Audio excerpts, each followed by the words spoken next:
I was 70 years old, lying in a bed that didn't feel like my own week from a heart surgery that was supposed to save my life. Instead, it showed me the truth. I heard them whispering in the kitchen. My wife of 45 years, Camilla, and my only son, Ryan. They thought I was asleep. My son asked if I would find out about the new trust fund. My wife laughed. "Your father," she said, "is a sentimental old fool." They thought I was weak. They thought I was finished. They didn't know I was listening. And they definitely didn't know about the secret I've been keeping for 30 years. The air in my bedroom was thick. It smelled of antiseptic and the faint, sweet scent of roses. They were the expensive kind, the yellow ones Camilla always bought for herself, arranged in a crystal vase on the dresser. I never liked roses. They always reminded me of funerals. I was 3 days out from a triple bypass. My body felt like a bag of broken glass stitched together with rough twine. The doctors called it a success, but I just felt hollowed out. I was drifting in that gray, fuzzy space between the painkillers and the harsh reality of my own breathing. That's when I heard their voices. They were whispering from the kitchen.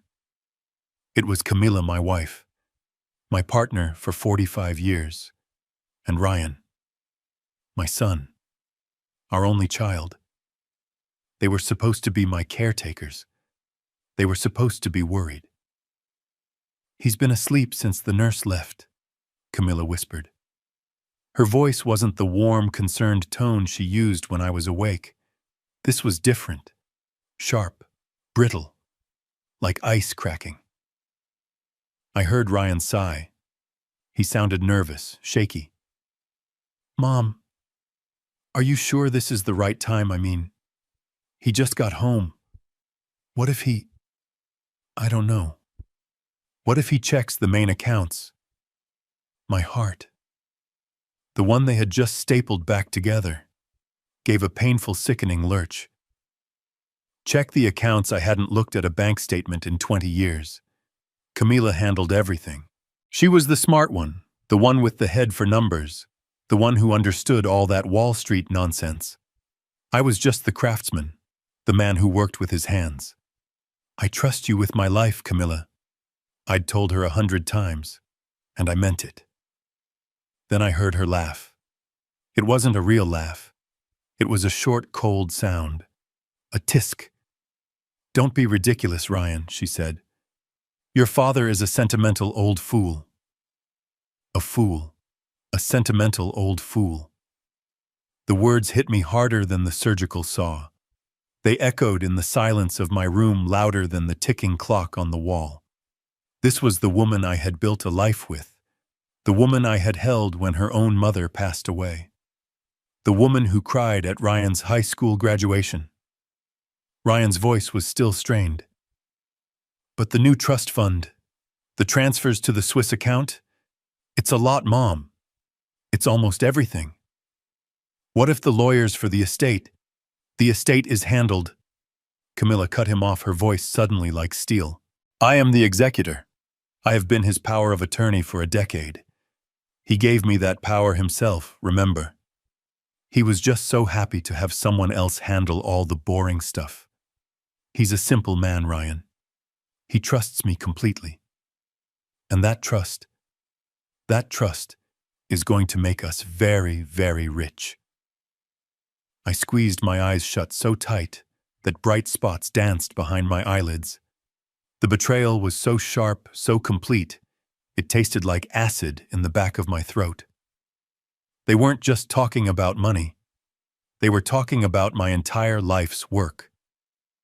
I wasn't a banker or a lawyer. I was a master horologist, a craftsman. I spent my life restoring antique clocks and automatons, complicated, beautiful pieces of mechanical art that required patience, precision, and an understanding of how hundreds of tiny, complex pieces work together in perfect harmony. My work was my pride. It was my art. Camilla had always dismissed it. "Your dusty old toys," she called them, "fiddling around in that workshop like a troll." She preferred the clean, simple world of numbers and investments. Apparently my numbers and my investments. She continued, Miles is finalizing the paperwork for the condo in Miami. As soon as the last transfer clears, we'll file the papers. Miles, that name again, her new yoga instructor. The one she'd been texting constantly, even in the hospital waiting room. I knew I had to move. I had to see their faces. I couldn't just lie here and let this happen. I pushed the heavy blankets off. Every muscle in my chest screamed in protest. I grabbed the edge of the nightstand, my knuckles white the wood digging into my palm. I forced myself to my feet. The floor was cold. I felt dizzy, but the rage was a fire in my belly burning away the fog of the painkillers. I steadied myself against the wall, taking a shallow, painful breath. I couldn't let them know. Not yet. If they thought I was a fool, I would have to be the best fool they had ever seen. I practiced my weakest voice. I put a tremor in my hand. I shuffled my feet, making just enough noise on the hardwood floor as I appeared in the kitchen doorway, leaning heavily on the frame. They both froze. Camilla was holding her phone. Ryan was holding a coffee cup. They looked like statues, their faces pale with shock. Camilla, I said, letting my voice crack. Ryan, what trust fund are you talking about?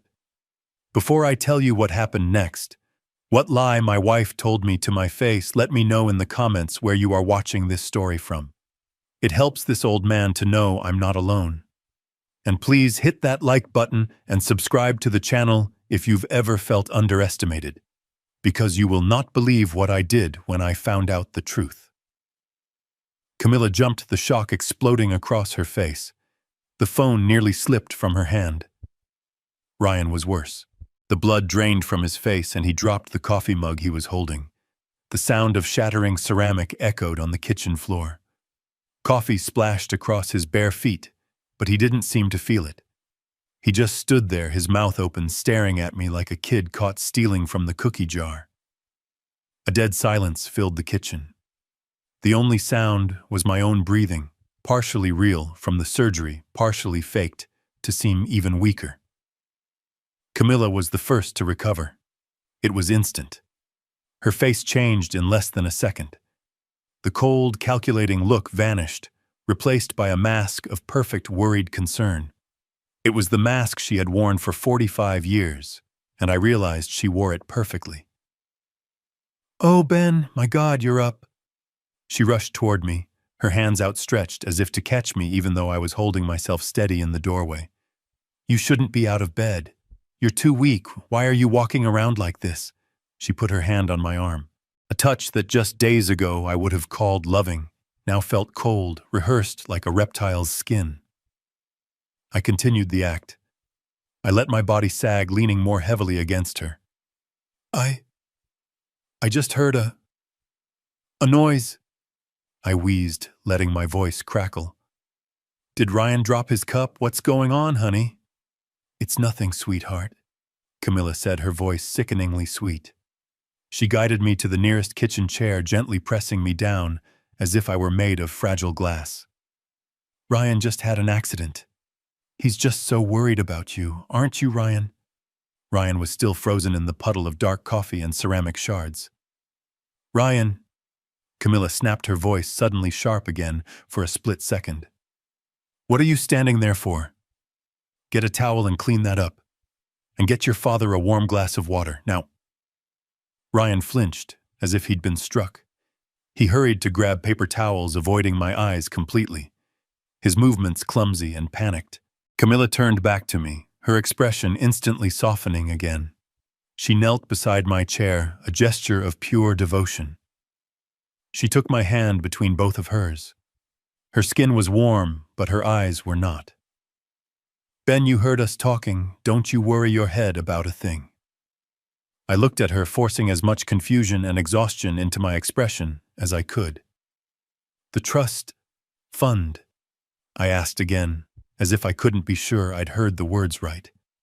What were you saying about a trust fund? I don't understand." Camilla let out a long, loving sigh. She reached up and stroked my gray, thinning hair. "Oh, my silly Ben," she said, her voice dripping with pity.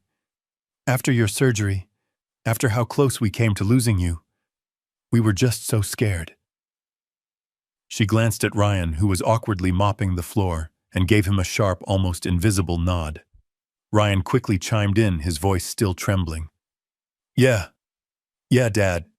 We just wanted to make sure things were organized, in case." Camilla nodded, picking up the lie perfectly.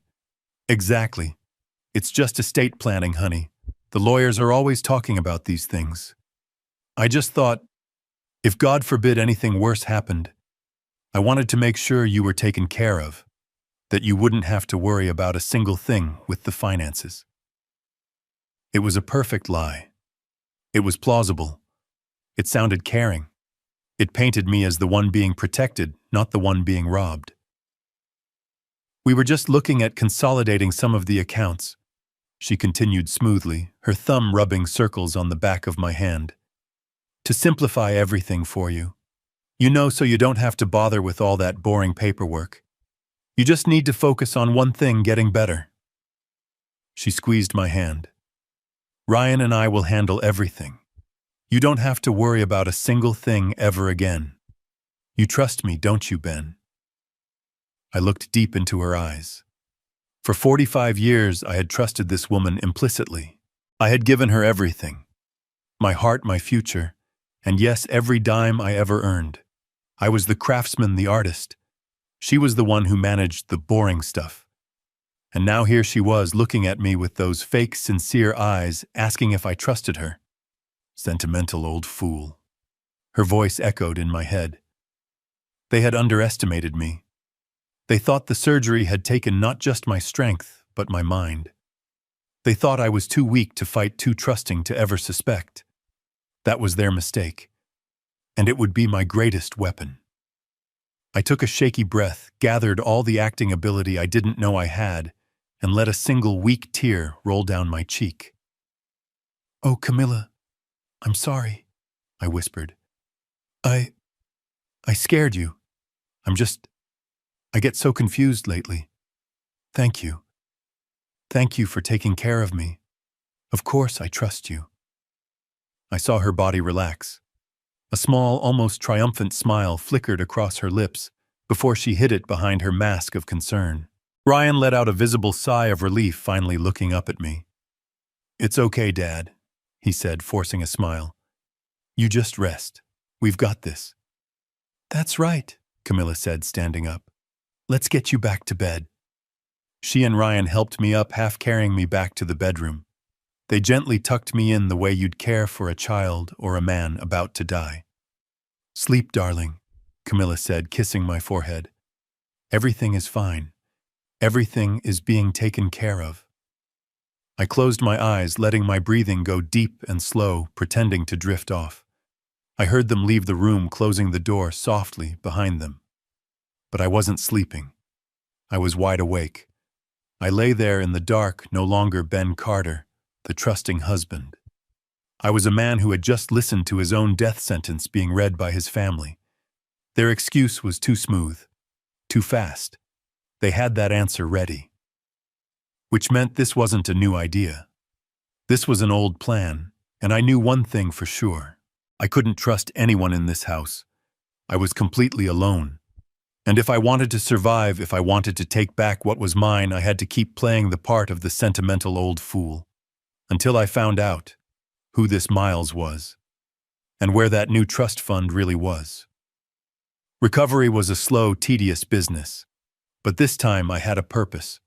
Every day I followed the doctor's orders. I took short walks down the hall. I ate the bland soup Camilla brought me, and I smiled weakly every time she asked how I felt. "Better, honey." I'd lie. "Thanks to your care." She was the perfect nurse. She fluffed my pillows. She brought me tea. She made sure I took my pills on time. But her eyes were somewhere else. Her eyes were glued to that brand new smartphone Ryan had bought her. "To keep track of your health, Dad," he'd said. That phone never left her hand. It sat face down on the dining table. It pinged constantly with incoming messages, and every time it did, a private, secret little smile would touch Camilla's lips. "Who's that, honey?" I asked one afternoon, as she was reading one of those smiling texts. She looked up, startled, but quickly covered it. "Oh, nobody, sweetheart. Just Miles, my new yoga instructor. You know we signed up for a class trying to stay flexible." "Miles." I repeated the name. "Odd name." "He's wonderful," Camilla said, her gaze drifting to the window.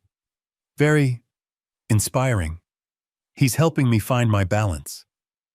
Balance. I was starting to see this balance. It meant she'd step out onto the back porch for important calls, her voice a low, giggling whisper. She said it was charity work, organizing a church fundraiser. But she hadn't been this active in charity in our entire 45 years of marriage. A week after the surgery, I felt strong enough. The incision in my chest still pulled with a sharp, burning pain, but my mind was clear. Camilla and Ryan were out. She was at yoga, and Ryan was at a job interview. The house was silent. This was my chance. I walked slowly to my small study. The room was covered in a thin layer of dust. Camilla never came in here. She hated what she called my clutter of tools and old books. I sat down in my old armchair, the springs groaning in protest. I turned on the old desktop computer. It took a full 5 minutes to boot up. I opened the web browser. I typed in the address for our bank. National Commerce Bank. Username BN Carter. Password. I typed the one we had used for 15 years. Camilla Ben Forever. A stupid, sentimental password she had chosen. I'd always hated it. I hit enter. The screen flashed. A line of red text appeared, invalid username or password. I must have mistyped. My hands were still a little shaky. I carefully typed it again. CAMILABEN4EVER. Invalid username or password. I tried again this time, adding an exclamation point. Camilla Ben Forever. Invalid username or password. A cold chill ran down my spine, one that had nothing to do with the surgery. I tried Ryan 1990, his birthday. Your account has been temporarily locked due to too many failed login attempts. Locked. She had locked me out. She had locked me out of my own accounts, out of my life's savings. I sat there staring at the screen. This wasn't a kitchen whisper anymore. This was proof. This was a deliberate act. The sentimental old fool had just been financially castrated. I waited. I didn't call the bank. I did nothing. I shut down the computer and walked back to my bed, making sure I looked exhausted when they returned. Camilla came home first, her cheeks flushed from yoga. She smelled of a perfume I didn't recognize. "Honey," I called from the bedroom, my voice weak. "I need to ask you something." She came in, that smile still on her face. "What is it, Ben?" I just wanted to check if my Social Security check had deposited. I tried to log into the bank website, but it kept saying the password was wrong. Silly old me. Did you change it? I watched her. Not a flicker of panic. She laughed. A light, patronizing little laugh. "Oh, Ben, I am so sorry, I completely forgot to tell you." She walked over, sat on the edge of the bed, and patted my hand. "The bank made me change it last week. Some new security requirement, you know. Uppercase, lowercase numbers, special characters. It's all so complicated. Such a mess." She lied as easily as she breathed. I tried to look relieved. "Oh, is that all? I thought that I broke something." "So, what is the new password? I'll write it down." This was the moment. Camilla's smile didn't falter, but her eyes did. They went cold. "Oh, Ben, don't you worry your head about that. That's why you have me right, to handle all the boring stuff." She pulled out her own phone. "You wanted to check on your Social Security. Let me check for you, right?" Ah, yes. There it is. Deposited 4 days ago. See, everything is perfectly fine. She smiled. But she didn't give me the password. She was protecting me. She was treating me like a child. She had confirmed her lie. She had confirmed the conspiracy. Thank you, honey, I said, forcing myself to swallow the bile in my throat. You're so good to me. I don't know what I'd do without you. I know, she said, kissing my forehead. Now rest. You look pale. She left the room. I lay there staring at the ceiling. She had locked me out of my own life, and she had done it with a smile. Why change the password now, right after my surgery, right after they were whispering about a new trust fund, and my mind kept coming back to the constant ping of her phone. Miles, who the hell was this yoga instructor? Was he more than just an instructor? Was he the reason she needed unrestricted access to my money? I knew I couldn't ask her again. I knew I wouldn't get a real answer. If I wanted the truth, I was going to have to find it myself. And I realized this old fool was going to have to use a few of his old tricks. The mail became a new source of anxiety. Usually Camilla would retrieve it from the mailbox at the end of our driveway. She'd sort it at the kitchen counter, creating a small pile of junk and a pile of important bills, which she would then take into her office. I was never allowed to touch the important pile. It's all handled, Ben, she'd say. Don't clutter your mind. But now I needed that clutter. I needed to see what she was handling. My chance came about 3 days later. It was a Tuesday. Camilla had left for her yoga class, that same cloying, unfamiliar perfume trailing behind her. Ryan was somewhere. He was rarely home anymore, always busy with job interviews that never seemed to lead to a job. I was in the living room, supposedly napping. The mail truck rumbled by. I heard the familiar clank of the mailbox lid closing. My heart hammered against my ribs. My chest ached. I told myself it was just the incision, but I knew it was fear. I timed my breathing. I waited 5 full minutes, listening. The house was silent. Slowly, painfully, I pushed myself off the recliner. Every step to the front door was a small agony. I leaned on my cane, the one I was supposed to be using for stability. I opened the door and stepped onto the porch. The sun was bright. It felt strange to be outside alone. I shuffled down the walkway to the mailbox. My hands were trembling as I fumbled with the small metal latch. I pulled out the bundle of letters. It was mostly junk, just as she always said. Catalogs for things we didn't need. Offers for new insurance. But then tucked in the middle, I saw it. An envelope from Capital One Bank. This was odd. Our main accounts were with National Commerce. This was an old card, one we'd had for years but rarely used. I'd gotten it originally for my workshop expenses, but Camilla had added her name to it just in case of emergencies, and then somehow it just became another one of her accounts. I looked back at the house. The windows were dark. I was alone. I tore the envelope open right there at the mailbox. My eyes scanned the statement. Small charges. A drugstore purchase, an online subscription. And then, my breath caught. There it was. A single line item that screamed at me from the page. Date last Tuesday. Merchant Le Mirage Restaurant. Amount $450. And 63 cents. Le Mirage. I knew that name. It was that incredibly expensive French restaurant downtown. The kind of place with white tablecloths and waiters in tuxedos. The kind of place Camilla and I had never been to, not even for our anniversary. Camilla always said it was frivolous and pretentious. $450. That wasn't a meal for one person.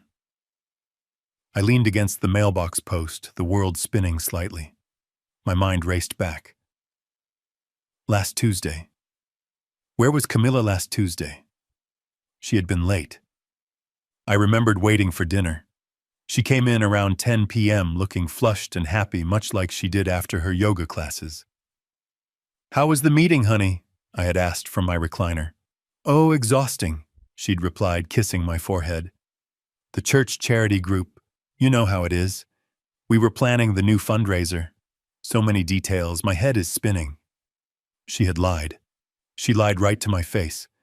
It wasn't a charity meeting. It was a $450 dinner at a place she claimed to hate.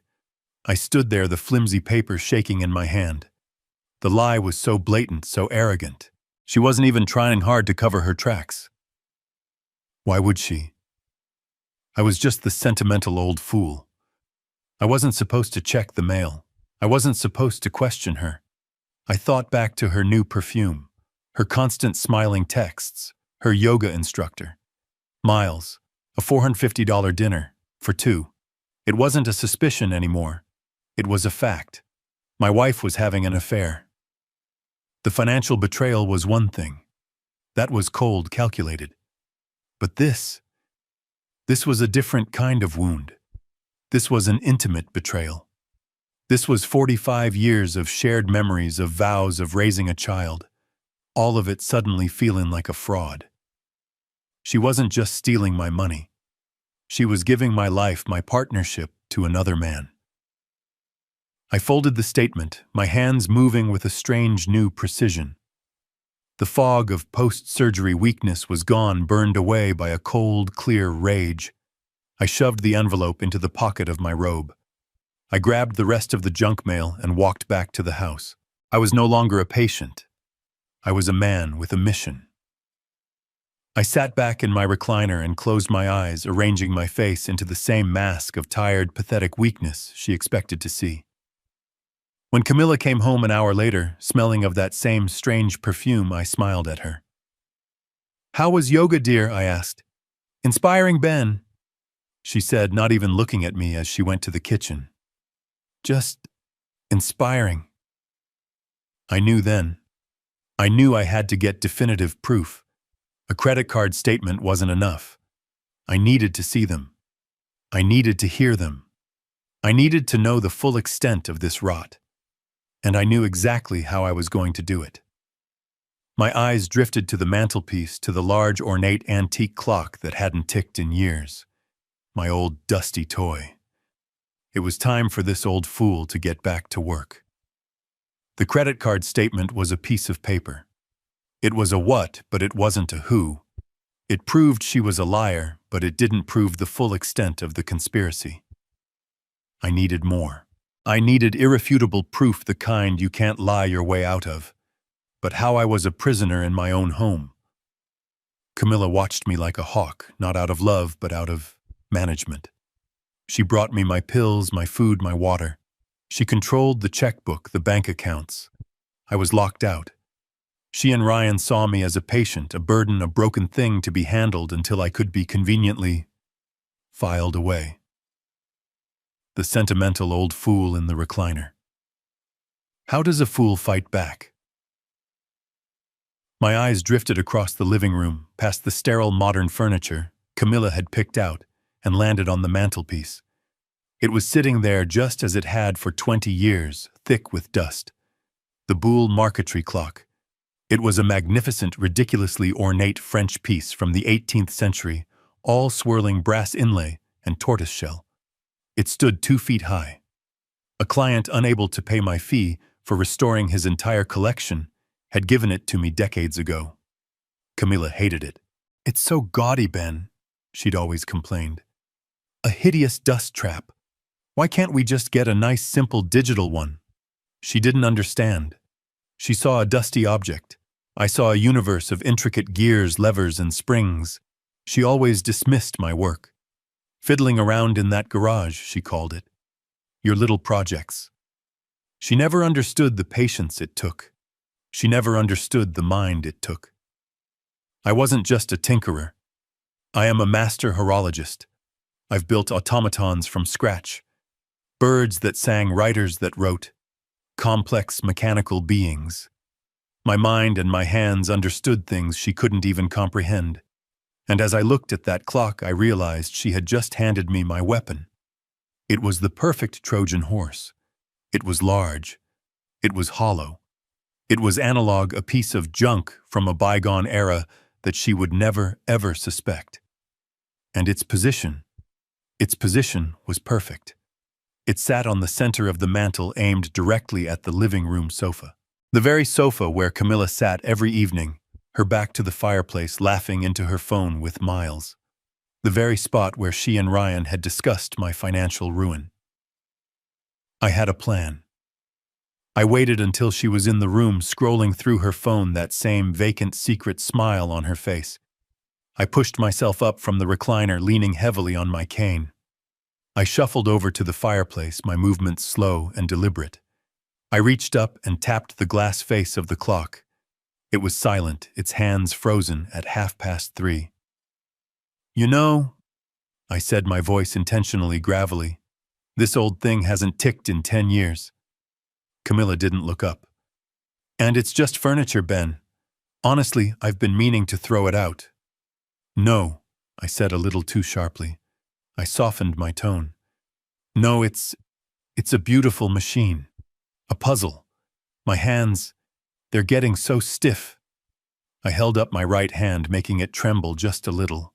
"The doctor said I need to do small, precise movements. Physical therapy." I turned to her. I think I'll try to fix it. Just to pass the time. Keep my fingers busy." Camilla finally looked up from her phone, her eyes filled with that familiar patronizing pity. "Fix it, Ben, you just had heart surgery. You can't be fiddling with that." "It's not heavy lifting," I insisted gently. "It's just small parts. It would give me something to focus on. Please, honey. I'm going crazy just sitting here." She sighed, the sound of a martyr being inconvenienced.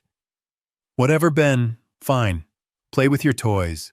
Just don't make a mess. And don't overdo it. I don't need you having another episode." "I won't," I promised. She went back to her phone.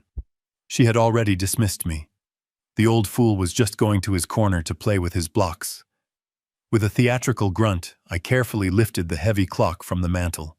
I played up the weakness, letting my arms shake, making my breath hitch. Camilla didn't even flinch.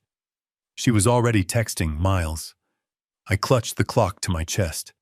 It was heavy, solid. It was my key. I shuffled slowly across the living room, but I didn't go to the kitchen table where she'd expect me to make a mess. I turned toward the back door, the one that led to the garage. My workshop. My sanctuary. The one place in this house that was still mine. The door clicked shut behind me. I was alone in my element. The trap was about to be set. The garage was my sanctuary. I clicked the deadbolt on the door connecting to the kitchen. The sound was heavy, final. This was the one room in the house Camilla never entered. It was messy. It smelled of machine oil, sawdust, and time. It was the only place I still felt like myself. I placed the heavy clock on my workbench. The dust motes danced in the single beam of light from the high window. I looked down at my hands. They were shaking. A fine, persistent tremor, the lingering betrayal of the surgery, of the anesthesia.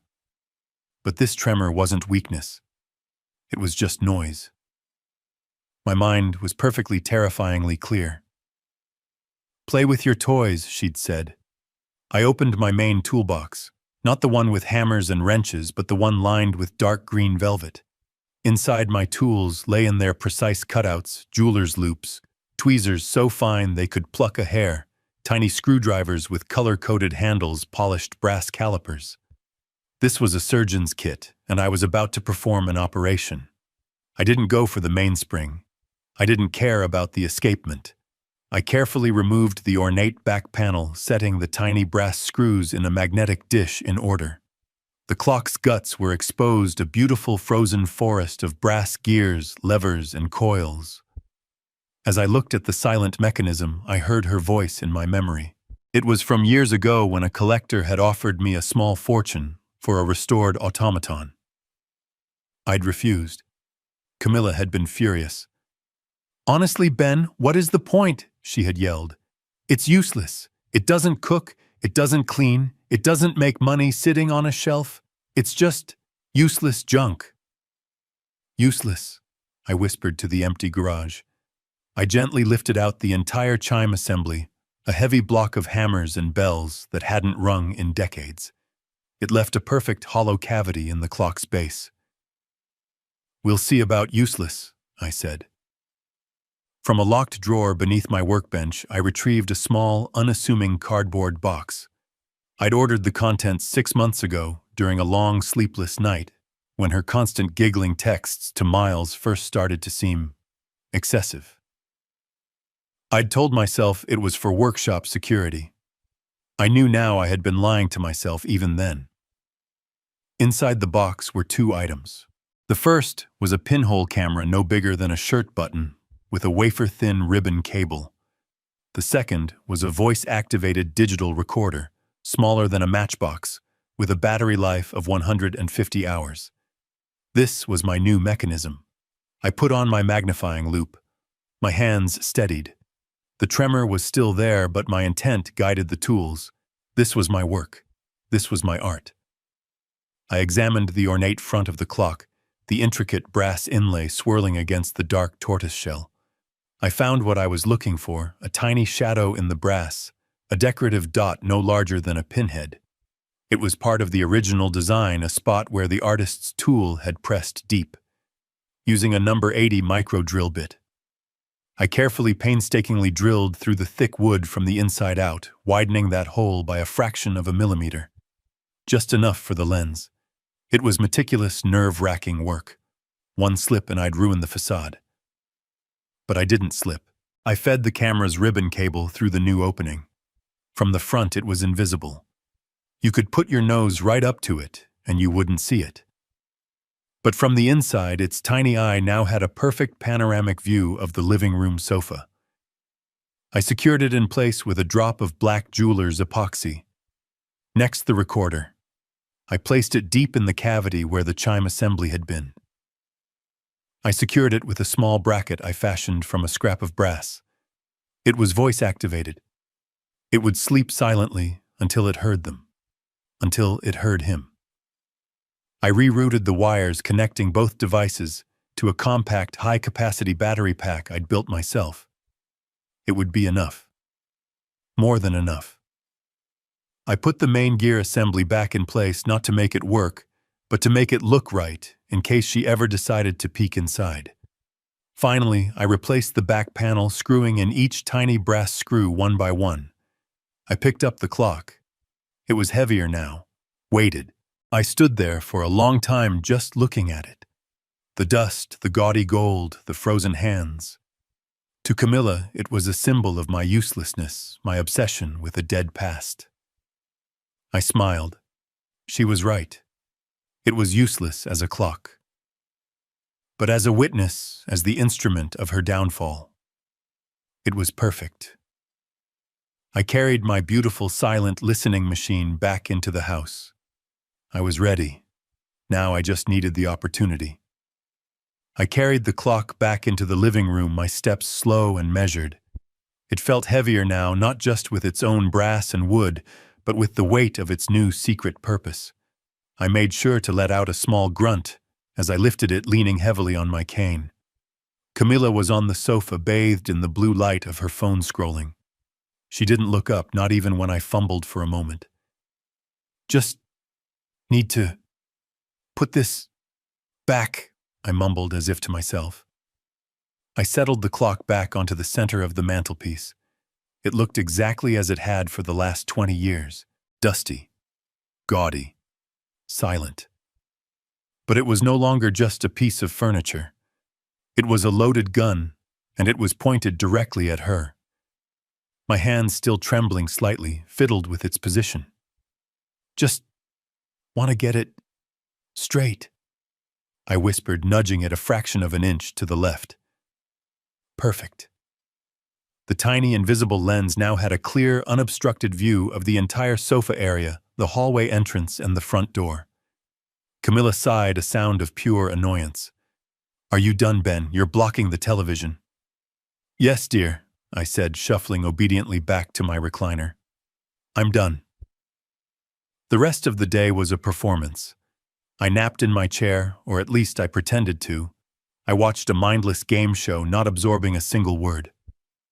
I ate the watery, flavorless broth Camilla served me for dinner, spooning it slowly, making sure to look weak and frail.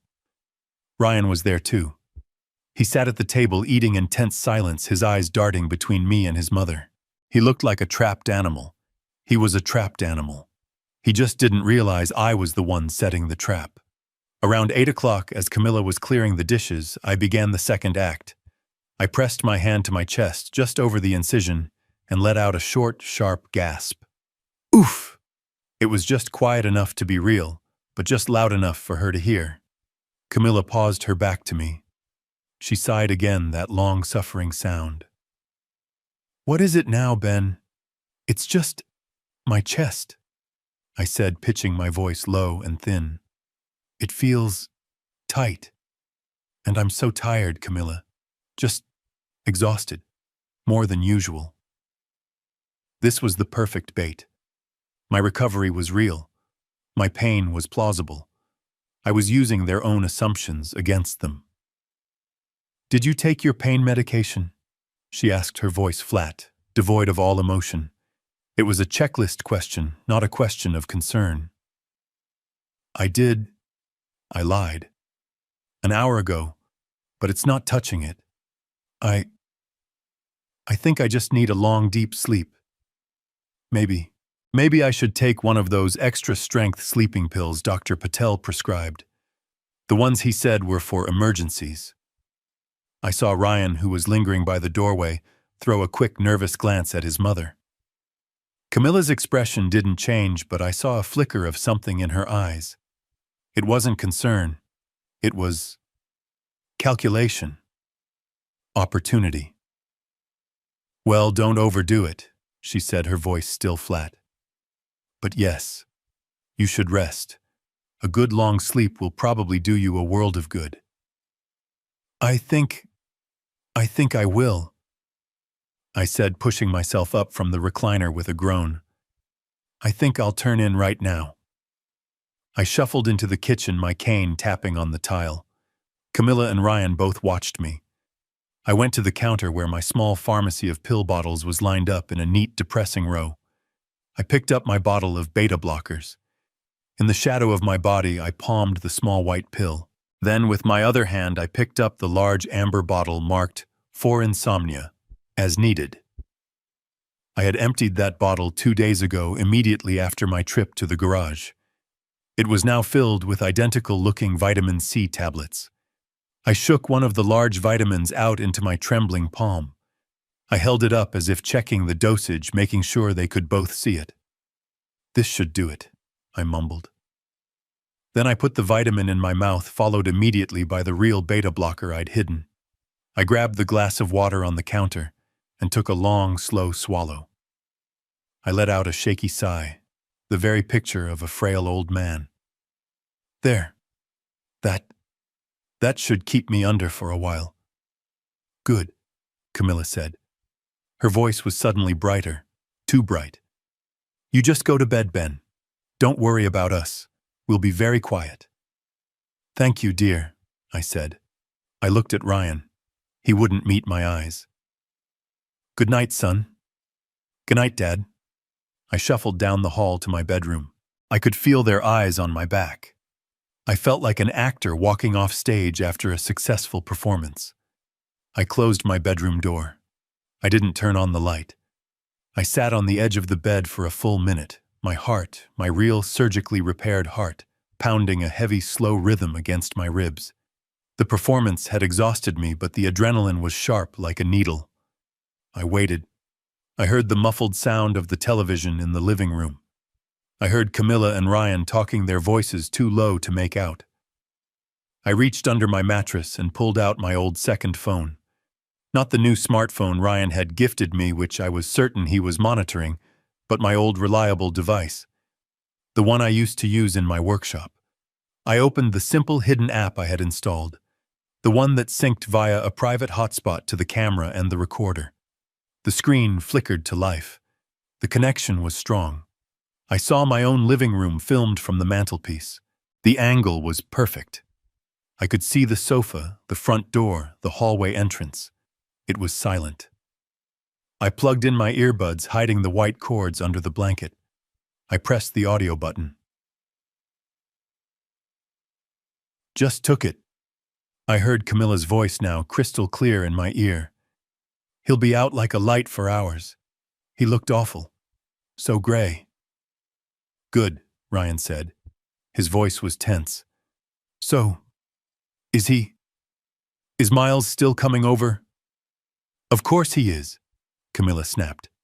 He's been waiting down the street for 20 minutes. I told him I'd text him as soon as the old fool was down. The old fool. There it was again. I turned the volume down slightly, my hand shaking with a rage that had nothing to do with my surgery. I couldn't blow this. Not now. I lay back in the bed.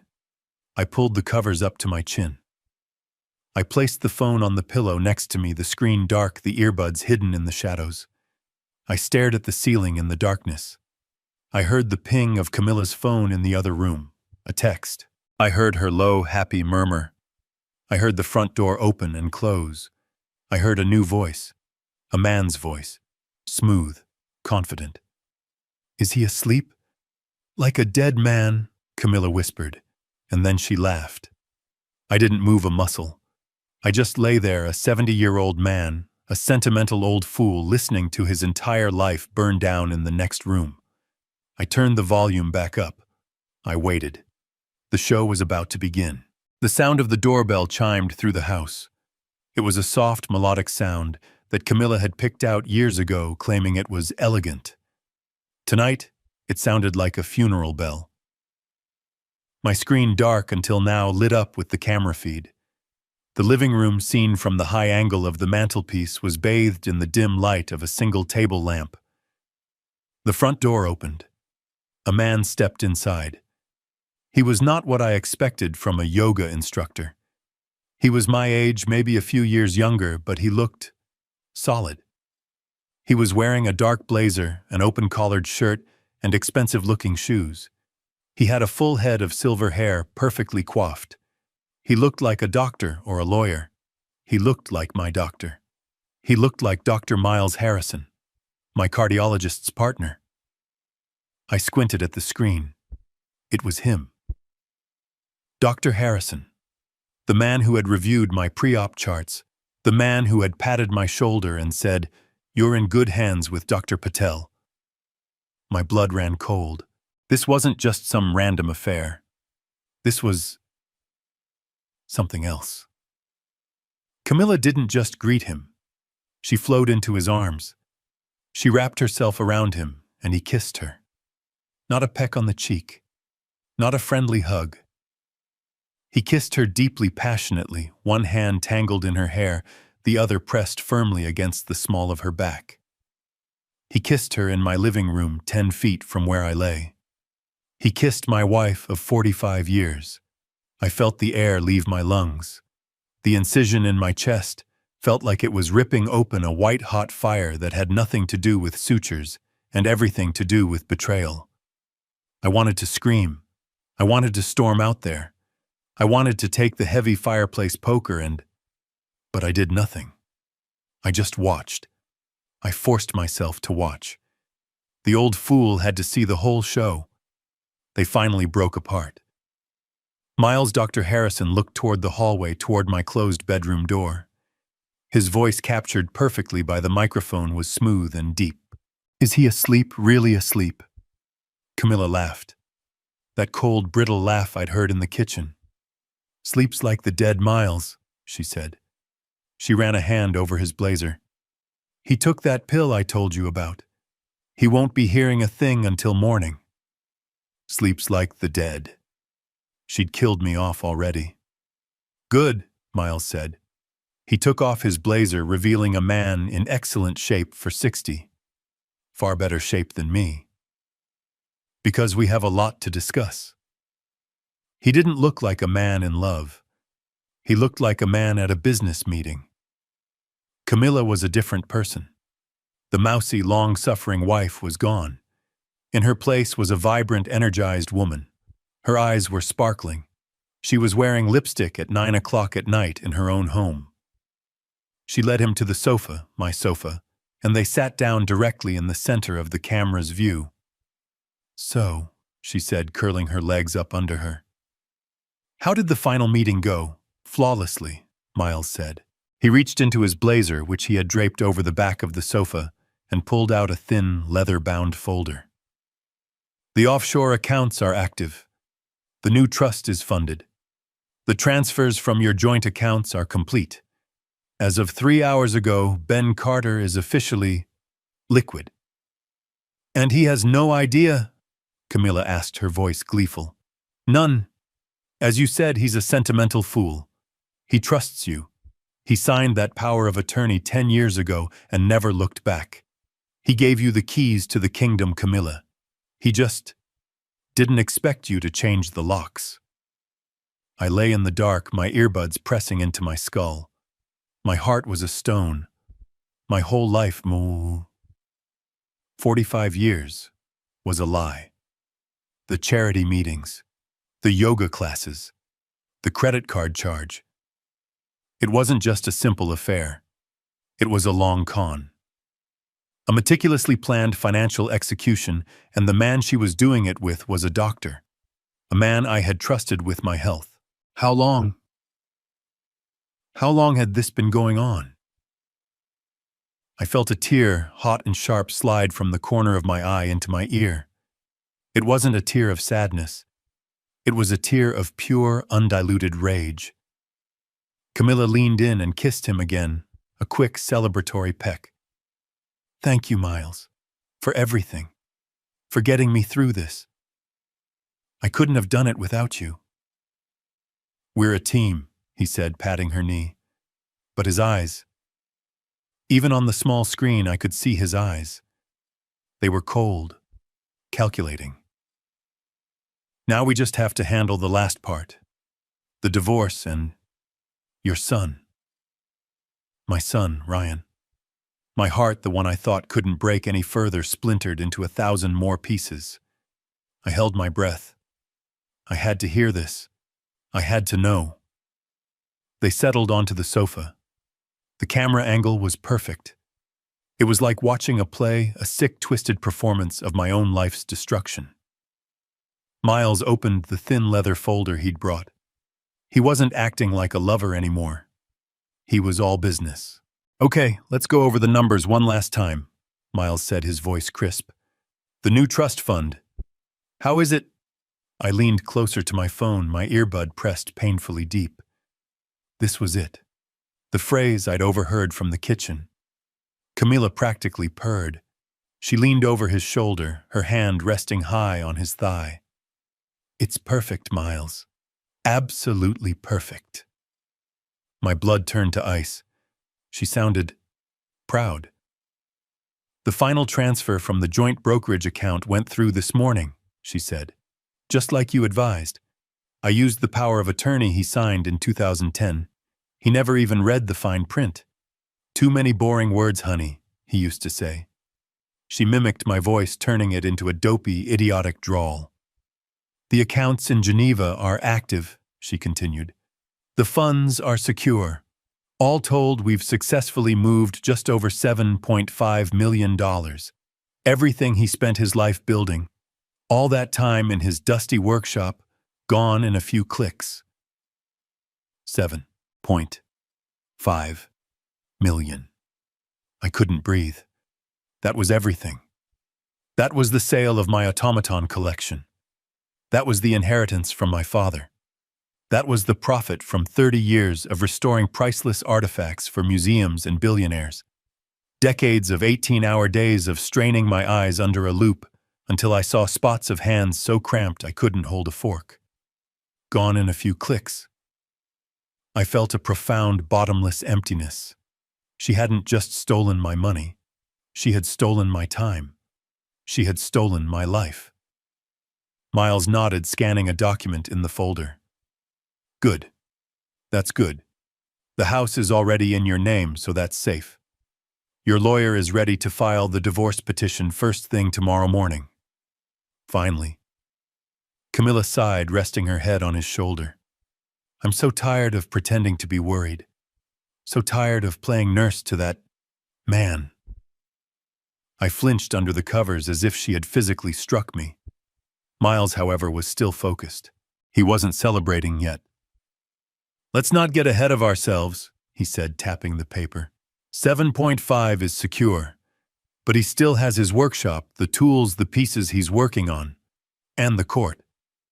What about the court, Camilla? He's still going to get half of the marital assets, right? 50-50. That's the law. He could still walk away with, what? 2-3 million. I watched my wife tilt her head back, and she laughed. It was the coldest sound I have ever heard, a sound devoid of all warmth, all humanity. It was the sound of a predator that had just cornered its prey. "Oh, Miles," she said, her voice dripping with contempt. "You really think I'd go through all of this, all these years, just to give half of it back?" She sat up, her eyes glittering in the lamplight. "Not a chance." "What do you mean?" Miles asked, and for the first time he sounded intrigued, impressed. "I mean, he just had major heart surgery," she said, as if explaining a brilliant joke. "He's 70 years old. He's weak. He's on a cocktail of powerful drugs. He's confused." She smiled. "He even told me so himself just tonight.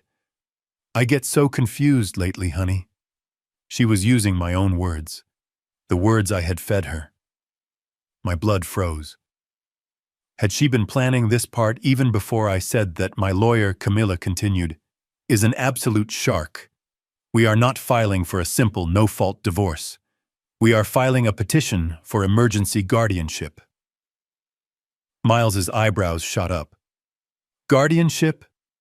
Of course." Her voice was triumphant.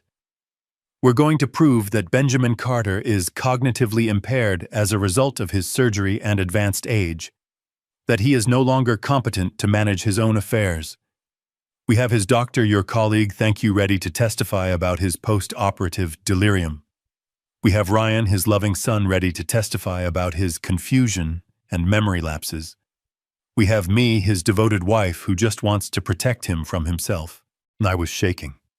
I was genuinely, violently shaking. This wasn't just a robbery. This was an execution. They weren't just taking my money. They were taking my name. They were going to paint me as a senile, incompetent old fool legally and publicly. "He won't get a dime," Camilla whispered, her face alight with a terrible, greedy joy. "The court will award me full control of all remaining assets, for his own protection, of course. He'll be a ward of the state with me as his keeper. He'll live out his golden years in a very nice, very private facility, and we will be free." I felt sick. I wanted to vomit. They were going to have me committed. They were going to lock me away. They weren't just stealing from me.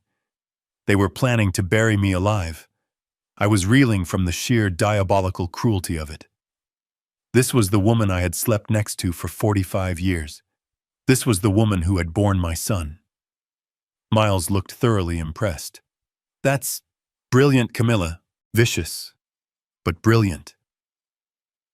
"I learned from the best," she said, tapping his folder. He smiled, but then his expression turned serious again. He leaned in, his voice dropping. "But what about Ryan? Are you absolutely sure he's on board? He's the key to the confusion testimony. He still seems fond of the old man." My mind snagged on the question. Why would Ryan not be on board, I thought. He was in on it. He was there in the kitchen. And then I heard my wife speak the words that destroyed the very last foundation of my entire life. I tensed my fingers, gripping the phone under the covers. "Ryan. My son. My boy." Miles's question hung in the air, recorded and relayed into my ears with perfect, terrible clarity. "But what about Ryan? Are you absolutely sure he's on board? He's the key to the confusion testimony. He still seems fond of the old man." "Fond of me?" A stupid, desperate spark of hope ignited in my chest. He's my son, I thought. He can't be part of this.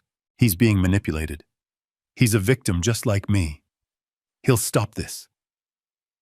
I waited, praying to hear Camilla say, "Yes. Ryan is a problem. He still loves his father." I prayed for that one single shred of loyalty. Instead, I heard Camilla laugh. It wasn't the cold, brittle laugh I'd heard before. This was a deep, throaty, genuinely amused sound I hadn't heard in 45 years. It was the laugh of a woman who held the ultimate victorious secret.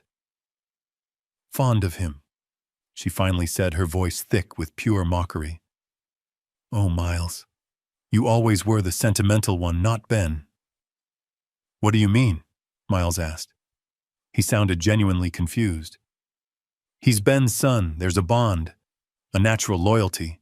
We can't just ignore that." "A bond?" Camilla's voice turned sharp like a snake striking.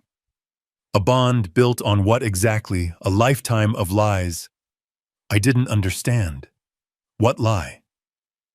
What was she talking about? "Ryan is hesitant," Camilla said, her voice dropping, becoming conspiratorial and low. "Not because he loves Ben Miles. He's hesitant because he's weak. But don't you worry your head about his loyalty." She paused. The silence from the recorder stretched for an eternity. My own heartbeat was a deafening, painful drum against my newly healed ribs. "Ryan knows exactly where his loyalty belongs." Camilla continued, her voice soft and poisonous. "He knows who his real family is. And besides, he knows you are his real father, Miles." The words didn't make sense. They were just sounds. "You are his real father, Miles." My brain heard them but refused to assemble them into meaning. No, that wasn't possible. I was there. I was in the delivery room 35 years ago. I cut the cord. I held him. He was my son. Ryan, my boy.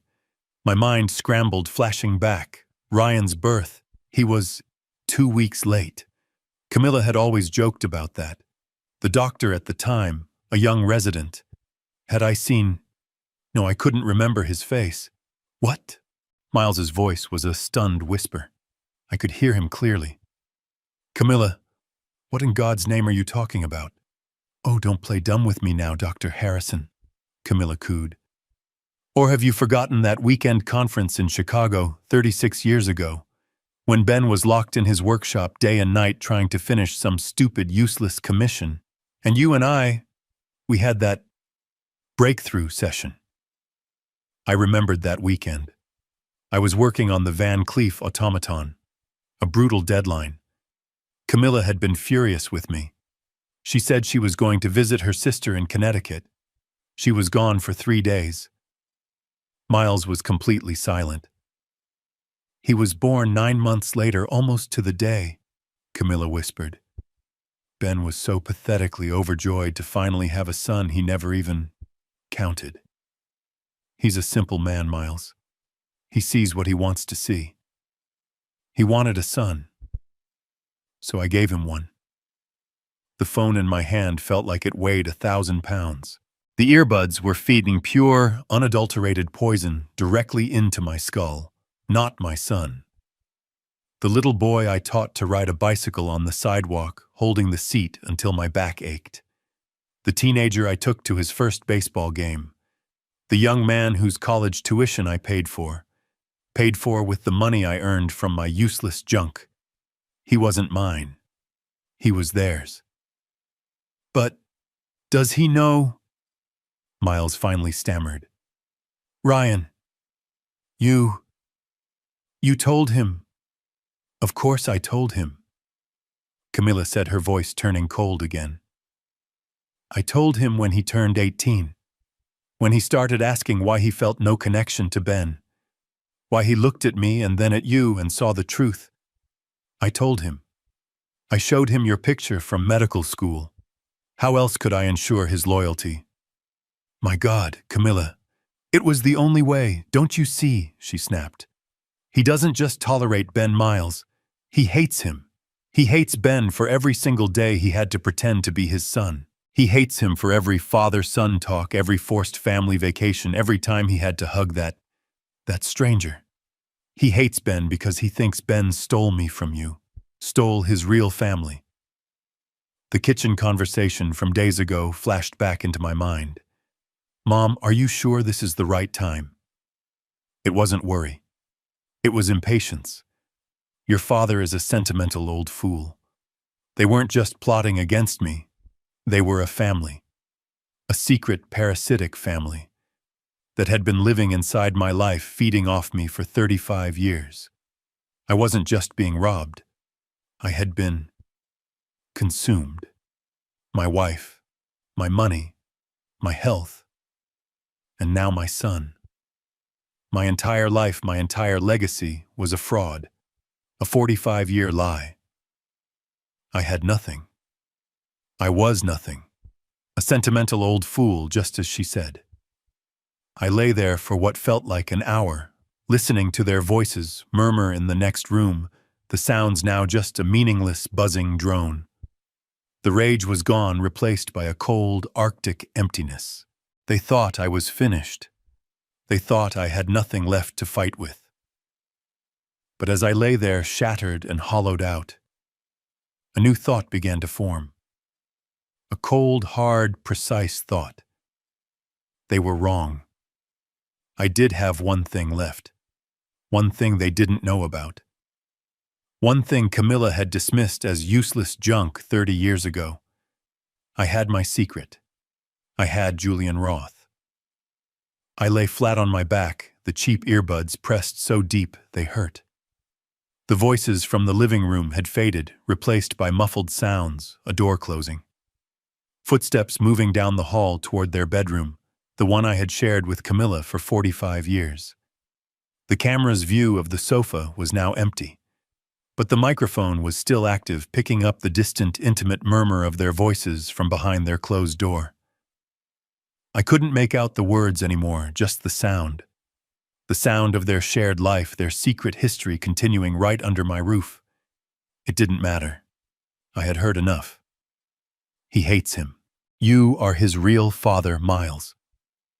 The words just circled. They wouldn't land. My mind kept trying to push them away. It was impossible. It had to be a mistake, a cruel, drunken fantasy. But I knew it wasn't. It was the truth. The cold, final truth that recontextualized every single memory I cherished. I turned my head on the pillow, and the tears finally came. Not the weak, fake tear I had produced for Camilla, but a hot, silent, agonizing flood. They ran from the corners of my eyes, soaking the pillowcase, a baptism of my own grief. 35 years. He wasn't my son. My mind flashed back an unwanted slideshow of a life I thought was mine. Ryan, 5 years old, on the lawn, his small hands gripping the handlebars of his first two-wheeler. He was so scared to let go of the training wheels. "You can do it, champ," I'd said, my hand steady on his back, jogging alongside him. "I've got you. I won't let you fall, I promise." And when he finally balanced, that shriek of pure joy. "I'm doing it, Daddy. I'm doing it." His pride. My pride.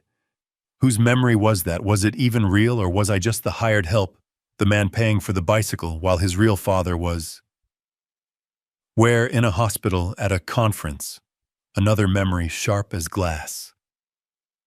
Ryan, 18, standing on the high school auditorium stage, giving the valedictorian speech. I was in the front row, my chest so tight with pride I thought it would burst, far tighter than this surgical scar. I'd looked over at Camilla, and she was crying. I thought they were tears of joy, just like mine. Now I knew the truth. She was probably crying because Miles wasn't sitting there with her. He hates him. Every hug, every fishing trip. Every time I taught him how to use a screwdriver, how to read a schematic, how to be a good man. Every single moment was infected. It was all a lie. A performance. He was acting. He was Miles Harrison's son, pretending to be mine. I had been the fool. The sentimental old fool. The provider. The bank. The man who paid for the food. the clothes, the college education, for another man's child. A child who was raised to hate me, my entire 45-year marriage, my 35 years of fatherhood. It was a play, a long, elaborate, cruel stage play, and I was the only one who didn't know the script.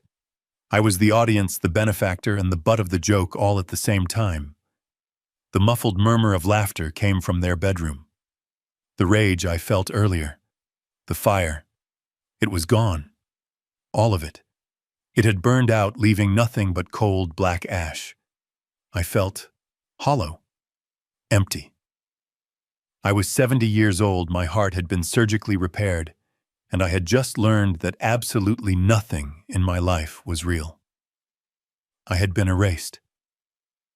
I looked at my phone still clutched in my hand. The app was still open. The recorder was still listening. I had the proof. The audio file was right there. I had their voices. I had their confession. But what now? A new cold wave of despair washed over me. I had the evidence. But what good was it? I was a 70-year-old man barely able to walk to the mailbox. My chest was a roadmap of staples and pain. They thought I was weak, and the truth was I was. They were three: Camilla, strong and ruthless; Miles, a wealthy, respected doctor; and Ryan, young, healthy, and filled with a hatred I never knew existed. They had the money, my money. They had the lawyers. They had the energy. They had the plan. What did I have? A secret audio file on a burner phone. If I confronted them, they would simply deny it. They would take my phone, destroy the file, and speed up their plan. They would call the police and say the confused old man was having a violent delusion. They would have me committed by morning. I couldn't call the police. It was my word, the word of a cognitively impaired old man against a doctor, a devoted wife, and a loving son. I was trapped. I had the truth, but the truth was useless. I had never in my entire life felt so completely and utterly powerless. I was checkmated. I lay there in the dark, the tears drying on my face, the muffled sounds from their room mocking me. I had lost. It was over. And then, a thought. A flicker. A memory from a long, long time ago. A dusty workshop. A different kind of secret. He was a man who hated banks. He hated paper trails. They thought they had taken everything. They thought they knew every account, every asset. They were wrong. They had forgotten about the useless junk. They had forgotten about Julian Roth. I turned my head just an inch on the tear-soaked pillow. Across the room, in the sliver of moonlight coming through the blinds, I could see its silhouette. It was on my dresser. The peacock. It was an automaton I built 30 years ago. A mechanical peacock, life-sized, made of silver and brass, with a tail inlaid with hundreds of tiny lapis lazuli and malachite eyes. It was my masterpiece. It had taken me 2 full years working in obsessive secrecy to build its mechanism. It could fan its tail, turn its head, and bow, all powered by a complex series of springs and over 1,000 custom-cut gears. Camilla despised it. That thing, she always called it. It's monstrous, Ben. It takes up the whole dresser. It's just more useless junk. She hated it because it represented the one time I had completely shut her out, the one project I refused to discuss. She thought I'd been paid a modest craftsman's fee for it. She thought the client was just some eccentric collector who paid me a few $1,000s. She had no idea who the client really was or how he paid me. The client was Julian Roth. Even 30 years ago, the name was a legend, a ghost story whispered in the world of high finance. A recluse billionaire so rich he didn't deal in banks, so paranoid he didn't deal in paper trails. He commissioned art the way ancient kings did, with gold and secrecy. He had sought me out, Ben Carter, the humble horologist, because he heard I was the only man alive who could build what he dreamed of. I remembered the meeting. A secure room in a New York hotel.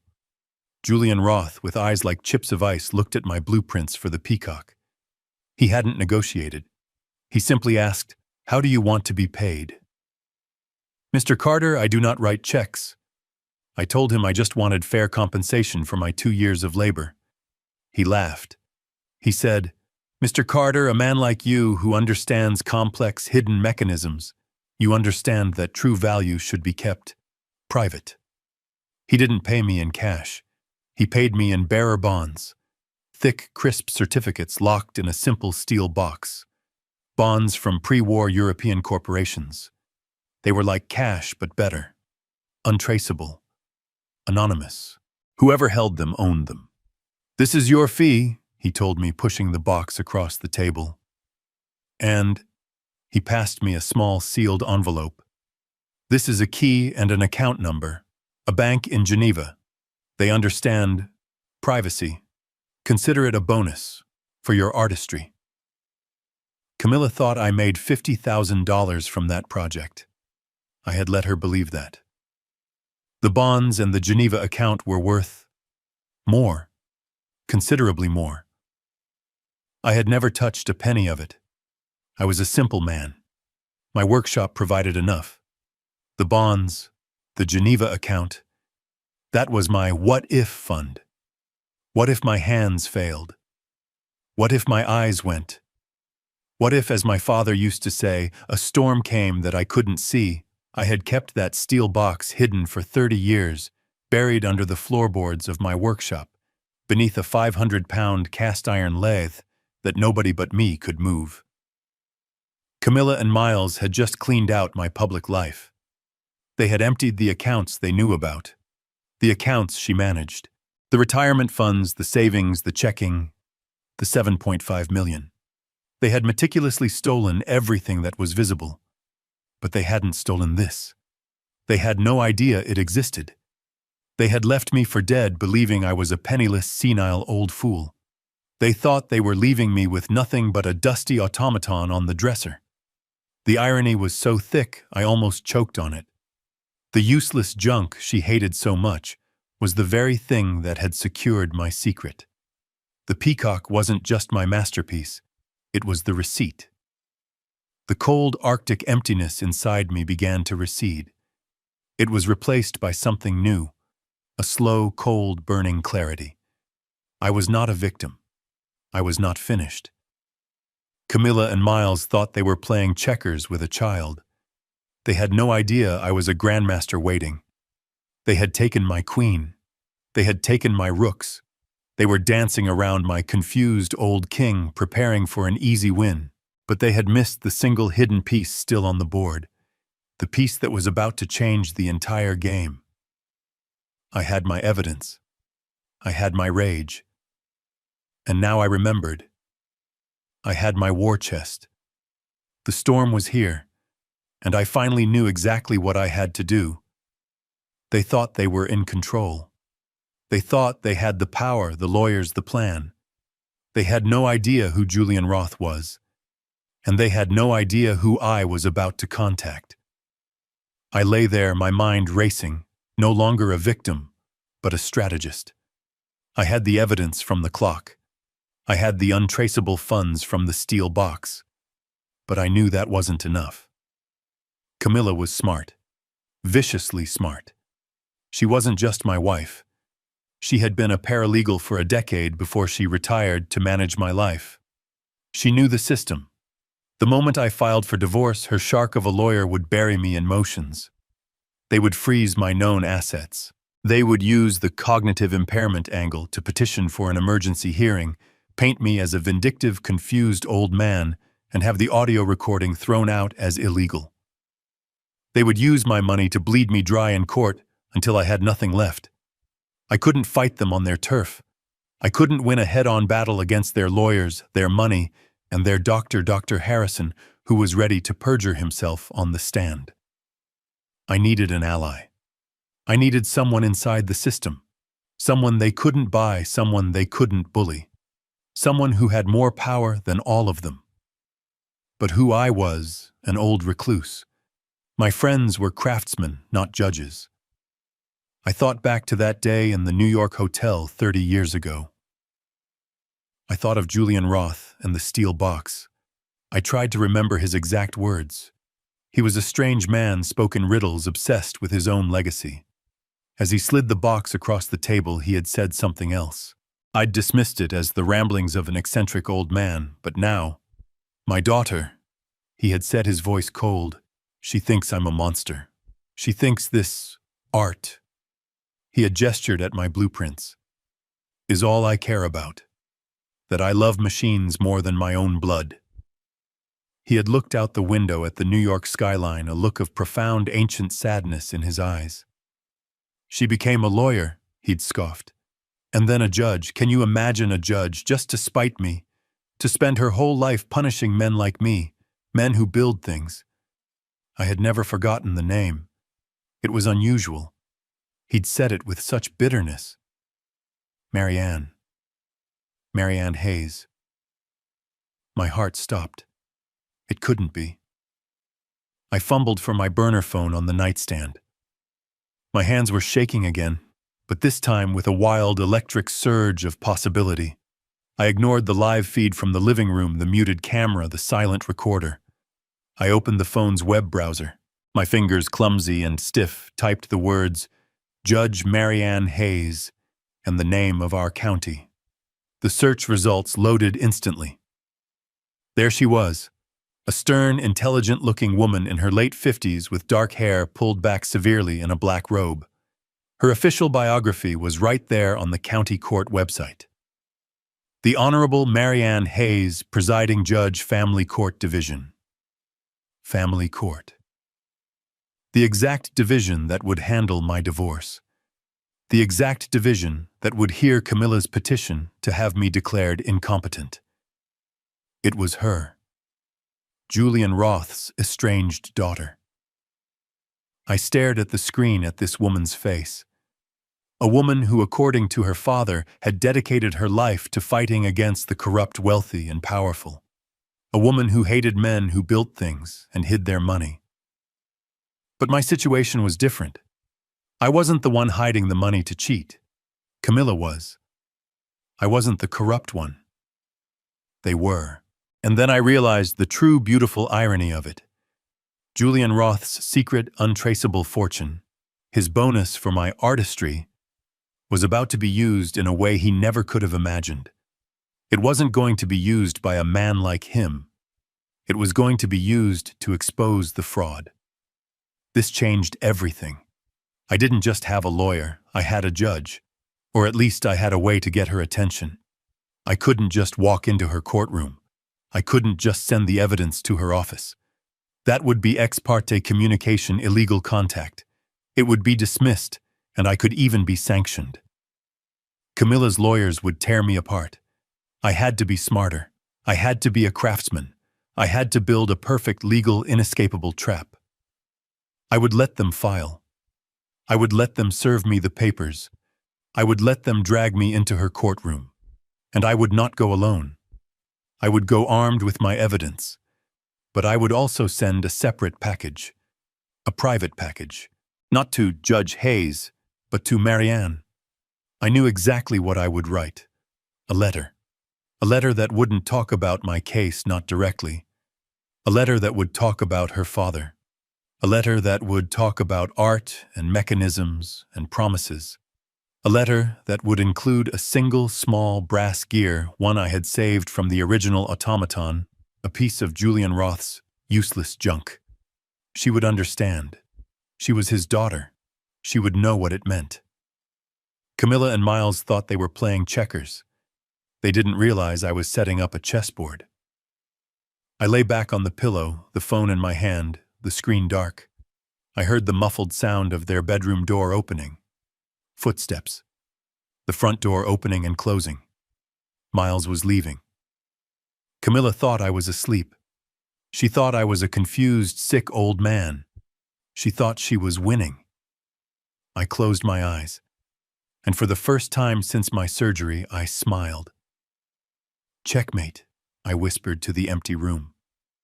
Not yet, but soon. I didn't sleep. Not for 1 second. I lay in that bed until I saw the first gray, watery light of dawn filter through the blinds. I listened to the sounds of the house waking up. I heard Camilla's alarm, the muffled sound of the shower, the distant smell of coffee brewing. I heard Ryan's footsteps heavier than hers joining her in the kitchen. Their voices were low conspiring. I didn't need the recorder anymore to know what they were discussing. They were finalizing my execution. My performance had to be perfect. I let my breathing stay shallow. I didn't move when she opened the bedroom door at exactly 8 o'clock, carrying a cup of tea on a small tray. "Ben, are you awake?" I let my eyelids flutter open slowly, as if they were weighted with lead. I put a visible tremor in my hand as I tried to push myself up against the pillows. I let out a low, painful groan. "Camilla, I whispered. "I had a terrible night. Just terrible." It wasn't even a lie. My chest. It feels so tight. I watched her face, and she wasn't looking at me with concern. She was looking at me with assessment. She was gauging my weakness, checking if I was a credible threat. Ryan appeared in the doorway behind her, his arms crossed, his face a mask of impatient pity. "See?" she murmured to Ryan, just loud enough for me to hear. "He's getting worse. He looks gray." She turned back to me, her face snapping into the mask of wifely duty. "Here, Ben, drink this tea. It will make you feel better." I drank, making sure my hand shook as I took the cup. The morning crawled by. They treated me like a piece of fragile china. They spoke around me, not to me. "He needs his rest. Don't bother your father, Ryan. He's very confused today." At 10 o'clock, they came into the room together. They didn't just stand in the doorway. They sat. Camilla took the chair by the bed. Ryan stood at the foot, like a nervous, oversized pallbearer. This was it. The ambush. "Ben," Camilla started, her voice full of a thick, fake sadness. She reached out and took my hand. Her skin was warm, but her grip was like a steel trap. "Ryan and we've been talking all morning, and we've had to make a very, very difficult decision." I looked at her, widening my eyes, trying to project the image of a frail, confused old man. "A decision, what? What decision, honey? Is something wrong?" "It's about your health, Ben," she said. Her performance was flawless. A tear welled in the corner of her eye. This heart surgery, it's just taken so much out of you.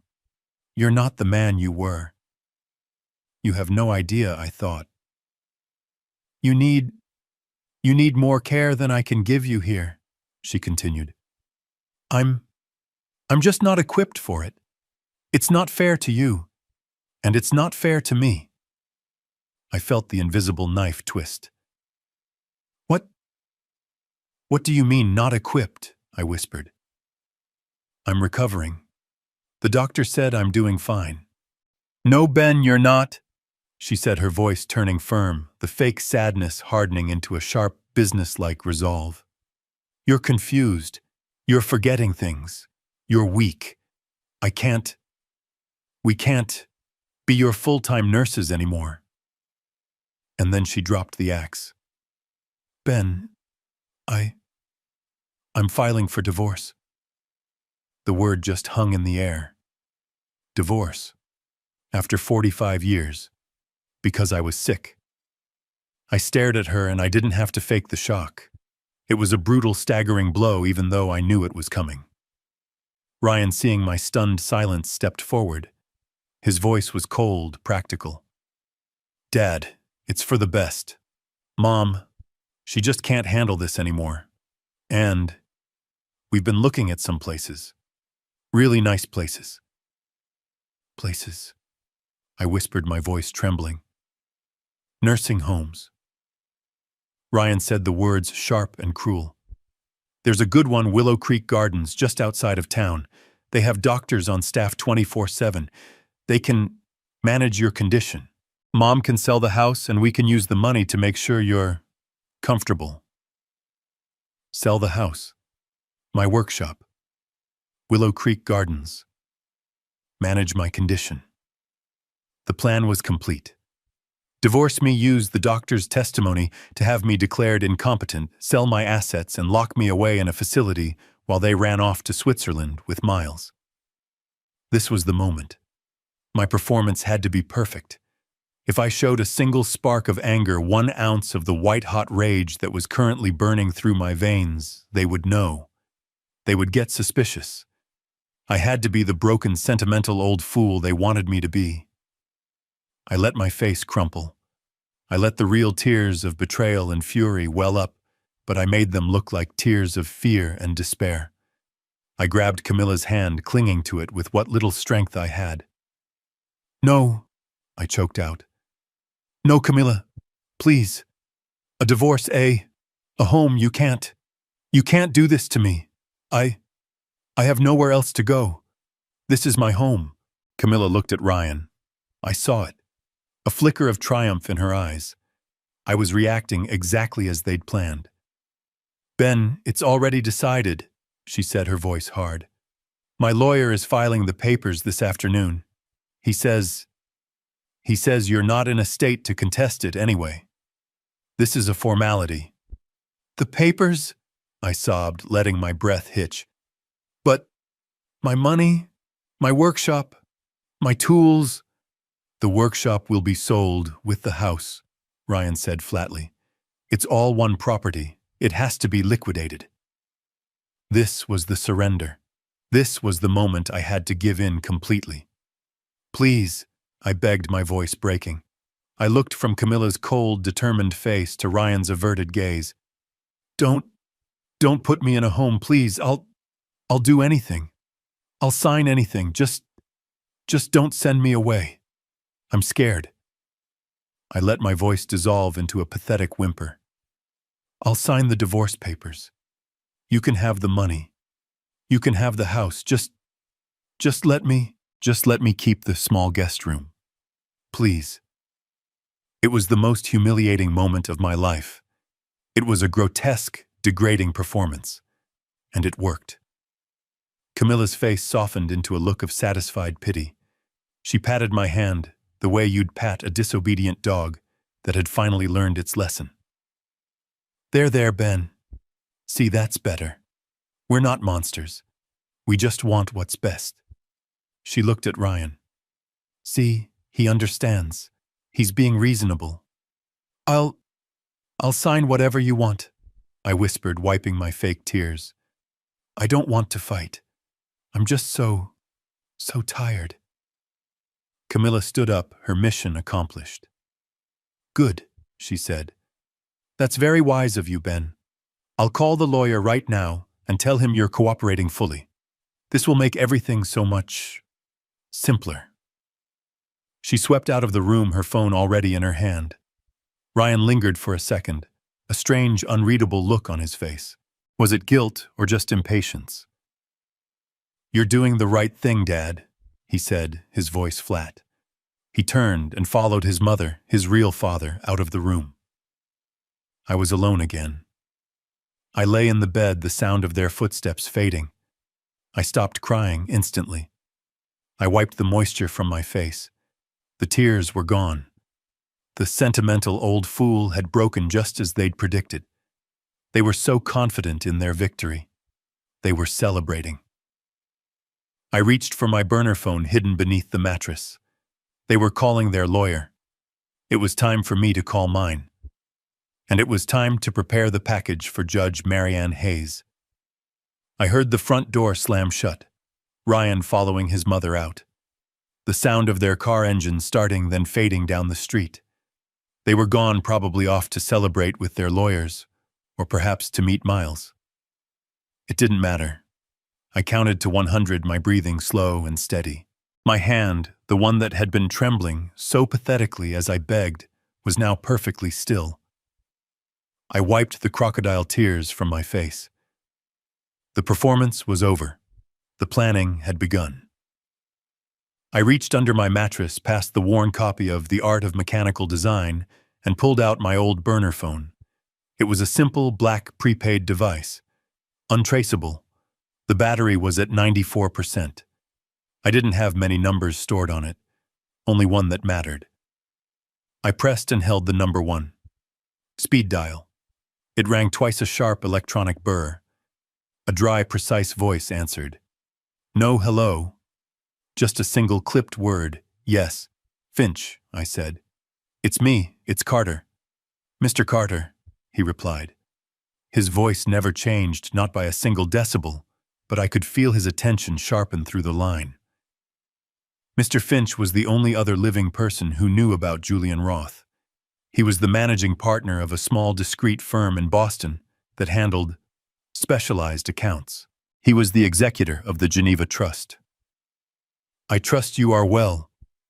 No, Finch, I am not, I said flatly, my voice now cold and clear, all traces of the confused old man gone. The storm we discussed 30 years ago. It's here. There was a half-second pause. I heard the faint click of a pen. I see, he said. The domestic storm contingency. What do you need? They're moving against me, I said. My wife, my son. They've locked me out of all domestic accounts. They've already siphoned off approximately 7.5 million. Understood. Are you compromised? Not yet. They think I'm a dying senile fool. They just left. They are filing for divorce and petitioning for emergency guardianship. They plan to have me declared cognitively impaired and put in a facility. They are...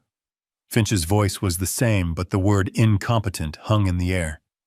That is aggressive and profoundly foolish. Yes, I said. They are aggressive, but they are foolish because they don't know about you, and they don't know about Geneva. I need you to prepare the portfolio. Now. It is always prepared, Mr. Carter. The bearer bonds are in the vault. The Geneva account statements are current as of this morning. What is the objective? The objective, I said, the words tasting like metal, is a public execution. They are dragging me to court. I'm going to let them. I heard the sound of him writing on a legal pad. A courtroom reveal. Dramatic, but risky. They will have their own legal counsel funded by your own money. They will, I said. Which is why we cannot play their game. I need 2 things from you, Finch. First, the complete financial package. I want every statement from the Geneva account certified by the bank. I want the current valuation of the bearer bonds notarized. I want a full itemized breakdown of the dividends accrued since 1995. I want a wall of paper so high they suffocate under it. That is easily done, Finch said. It will be on your doorstep in 24 hours via secure courier. No, I commanded. Do not send it to me. They are watching this house. They probably check my mail. You will send it to yourself. You will hold it. You will be my legal counsel in this matter. You will bring that briefcase into the courtroom yourself. Understood, he said. And the second thing. This is the important part, Finch. This is the mechanism. I took a breath, picturing the judge's face I'd seen online. I need a second separate package, a private one. It cannot come from you. It cannot be part of the legal filing. It must be delivered differently. Go on. I need you to overnight a small discreet box. Send it directly to the chambers of a Judge Marianne Hayes. Family Court Division, this county. It must be marked personal and confidential. The return address should be the Boston Horological Society. Something academic, unimportant, something her clerks will overlook, but she won't. Marianne Hayes, Finch repeated. I heard him typing. Julian Roth's daughter. Ah, I see. This is clever, Mr. Carter. Very clever indeed. What is in this academic box? 2 items, I said. First, the digital audio file I am sending to your secure server right now, the one I recorded last night. I hit send on my phone. Second, a letter. From me. A letter, Mr. Carter, that is ex parte communication. It's highly irregular. It could get the case thrown out. It could get you sanctioned. It won't, I said, because the letter will not mention my case. It will not mention my wife. It will not mention a divorce. It will not mention money. What will it say then? It will say— I paused, choosing the words as carefully as I would choose a gear. It will say, Dear Judge Hayes, your father, Julian Roth, commissioned a piece from me 30 years ago. He taught me that some mechanisms are built on secrets, not just gears. He paid me for my work, but he also gave me this. He said only a person with a true mechanic's eye would understand its value. I believe he was talking about you. I hope you find this recording illuminating. Finch was silent for a full 5 seconds. I could almost hear him smiling. That's not a legal argument, Mr. Carter. That's a story. That's poetry. Exactly, I said. It's a puzzle. And she's Julian Roth's daughter. She won't be able to resist a puzzle. It's done, Finch said, his voice all business again. The academic package will be sent. The financial wall will be prepared. I will wait for their filing, and then I will formally appear as your counsel of record. One last thing, Finch. Until that hearing, do not contact me. No calls, no emails. As far as the world is concerned, I am a confused, penniless old man, abandoned by his family, without a single friend in the world. A dangerous role to play, he said. The most dangerous part is already over, I replied. Now I just have to wait. I ended the call. I deleted the log.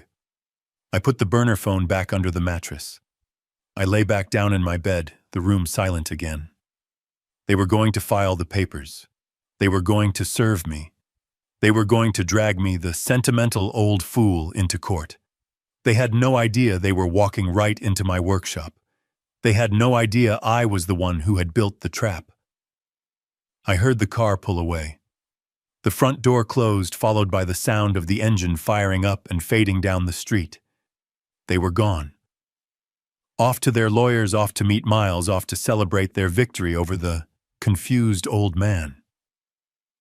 I counted to 60, my breathing slow and even. My hand, the one that had been trembling so pathetically just moments before, was now perfectly steady. The performance was over. The real work was beginning. I slid my legs out of bed. The pain in my chest was a dull, hot throb, but it wasn't weakness. It was a fuel. I didn't reach for my cane. I walked slowly but steadily into the living room. The clock sat on the mantel, an innocent, dusty sentinel. It looked exactly as it had for 20 years, a gaudy, useless thing. I glanced out the window. Their car was gone. I was alone. I lifted the heavy clock.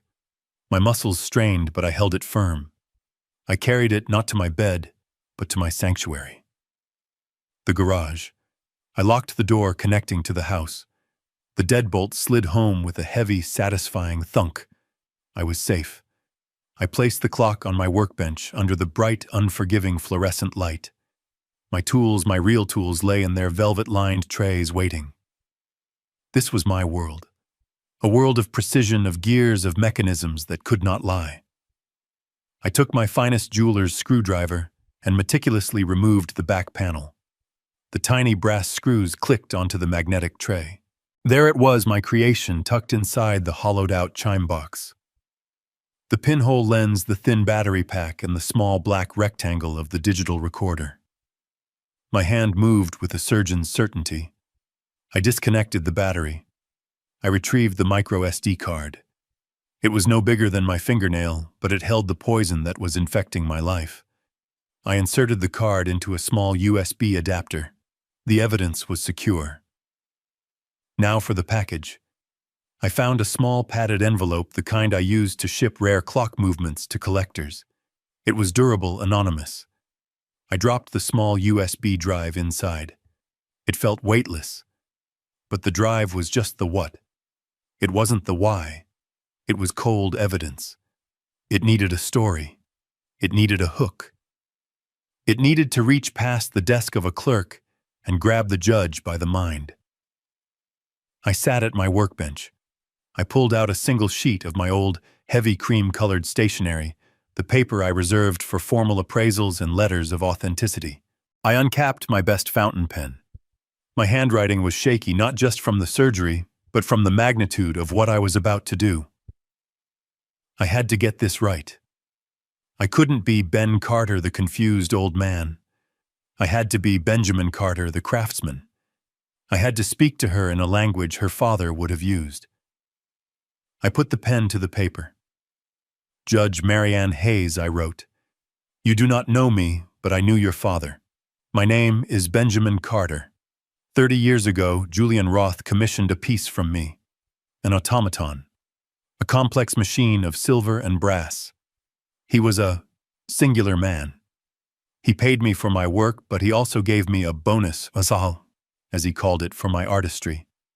He said he distrusted paper trails, that he only trusted mechanisms that were true. My hand cramped. I took a slow breath, the smell of machine oil calming me. He spoke of you.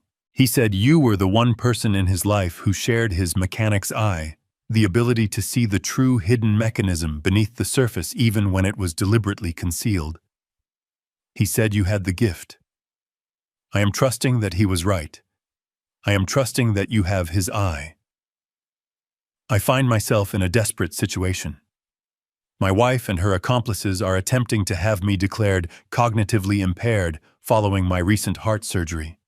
They are petitioning your court to grant them guardianship, to liquidate my assets, and to place me in a facility. They are very convincing. They have a respected doctor on their side. They have my son. They have painted the picture of a sentimental, broken old man. They believe I am a useless, broken machine. They think the case is already won. Enclosed in this envelope is a small USB drive. It is the truth. It is the hidden mechanism of their entire conspiracy recorded by a device I built and concealed myself. Your father taught me that the most important mechanisms are the ones you cannot see. I am sending this to you directly, not as a legal filing, but as a puzzle from one craftsman to another. From your father's friend to your father's daughter. I know you are bound by law, but I also know you are bound by truth. This drive is the truth. They are dragging me into your courtroom this week. They do not know that you are Julian Roth's daughter, and they do not know what I have just given you. I believe your father would call this checkmate. Sincerely, Benjamin Carter. I read the letter twice. It was perfect. It wasn't just a plea. It was a challenge. It invoked her father's memory and trusted her intelligence. I folded the letter and slid it into the padded envelope alongside the USB drive. I sealed it. On the front, I wrote in my clearest hand, Judge Marianne Hayes, personal and confidential, Chambers County Courthouse. In the top left corner, I wrote the return address, the one I had discussed with Finch.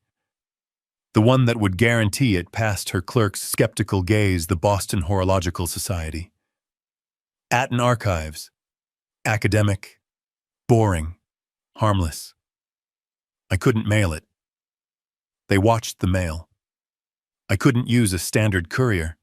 They would see the charge on my card, the one they hadn't yet canceled. I picked up my burner phone. I had one more number. My old apprentice, Alex. He ran his own watch repair shop across town. He owed me everything, and more importantly, he was as silent as a well-oiled gear. I dialed. He picked up on the second ring. Mr. Carter, Alex, I said, my voice hoarse. I need a favor. The biggest favor I will ever ask. I need you to come to my house. Right now. Come to the garage door. And I need you to overnight a package for me. No questions asked. I'm on my way, Mr. Carter, he said. No hesitation. I sat on my workbench, the sealed envelope in my lap. The mechanism was built. The trap was set. All that was left was to let them walk into it. The next 48 hours were an exercise in controlled terror. I waited. I played the part of the broken man sitting in my recliner with a blanket over my knees, pretending to watch daytime television, while my mind raced, calculating every possible move. Camilla was disgustingly cheerful. She hummed in the kitchen. She treated me with a bright false pity, the kind you give to a pet you're about to put down. She was confident. She had already won. The trap snapped shut on Thursday morning. A sharp, formal knock echoed through the house. It wasn't Ryan or Camilla. It was a stranger, a man in a cheap suit with a bored expression. "Benjamin Carter?" he asked, his voice flat. I nodded, doing my best to look confused and frail. "Yes." He shoved a thick envelope into my hands. "You've been served." I just stared at him, my hand trembling. He sighed, visibly annoyed by my performance. "It's a summons, old man. You're due in court, tomorrow morning, 9 a.m. Tomorrow, not 48 hours. 24. They were moving fast. They were terrified I might find my senses, find a lawyer. I fumbled with the envelope, letting it drop to the floor. "Court?" I whispered, my voice paper thin. I don't understand." He just shook his head in disgust and walked away. Camilla came out of the kitchen, wiping her hands on an apron. She looked at the papers on the floor, then at me with that sickeningly sweet smile. "Oh dear," she said, retrieving the envelope. "It's just formalities, Ben. My lawyer." "Lawyer?" I made my voice tremble. "Camilla, what is this?" "It's the hearing, Ben," she said, as if explaining it to a 5-year-old. "The one I told you about. The divorce and the guardianship. It's happening tomorrow." "Tomorrow?" I let my voice crack. "That's so fast." "It's an expedited hearing," she said, her voice smooth as oil. "Because of your condition. The lawyers are very concerned about your cognitive decline. They want to make sure you're protected as soon as possible." Cognitive decline. There was their legal bullet. They were rushing this, giving me no time to find my own counsel, no time to fight back. They thought I was cornered, helpless and alone. They left me to stew in my supposed fear for the rest of the day. Then that evening, Ryan came to visit. He was alone. He was carrying a thermos. "Hey, Dad," he said, his voice soft, attempting to sound like the caring son. "Mom's at her yoga class. I brought you some of that chicken soup you like." He poured a cup of the steaming liquid. It actually smelled good. But I knew it was poison, even if it wasn't. "Thank you, son," I whispered. You're a good boy." He sat across from me in the living room. He looked uncomfortable. He fidgeted, his knee bouncing. This wasn't a social visit. He was the closer. He was here to finish the job. "Dad, about tomorrow?" He began, his eyes fixed on the floor. I know it's a lot, and I know you're scared." I just nodded, looking down at my trembling hands. "Mom's lawyer." "He drew this up," Ryan said. He pulled a folded 2-page document from his jacket pocket. He said, "This would make it all go away. Make it all simpler." He unfolded it. I didn't need to read the legalese. I knew exactly what it was. A waiver. A complete and total relinquishment of all my rights. A document stating that I, Benjamin Carter, being of sound enough mind today, voluntarily waived my right to contest the divorce, that I agreed to the unseen terms of the settlement, and that I consented to the appointment of Camilla Carter as my sole legal guardian, effective immediately. It was the final nail. If I signed this, I wouldn't even need to go to court. I would be signing my own death warrant. "What? What is it, Ryan?" I asked, my voice trembling for real this time. "It's just a paper, Dad," he said, his voice pleading. It just says you agree, that you trust Mom to handle things. If you sign this, you don't have to go to court tomorrow. You don't have to sit in front of a judge. It'll all be over. Quietly." He was offering me an easy way out, a quiet surrender. "You can You can just stay here, he said, the lie tasting like ash in the air.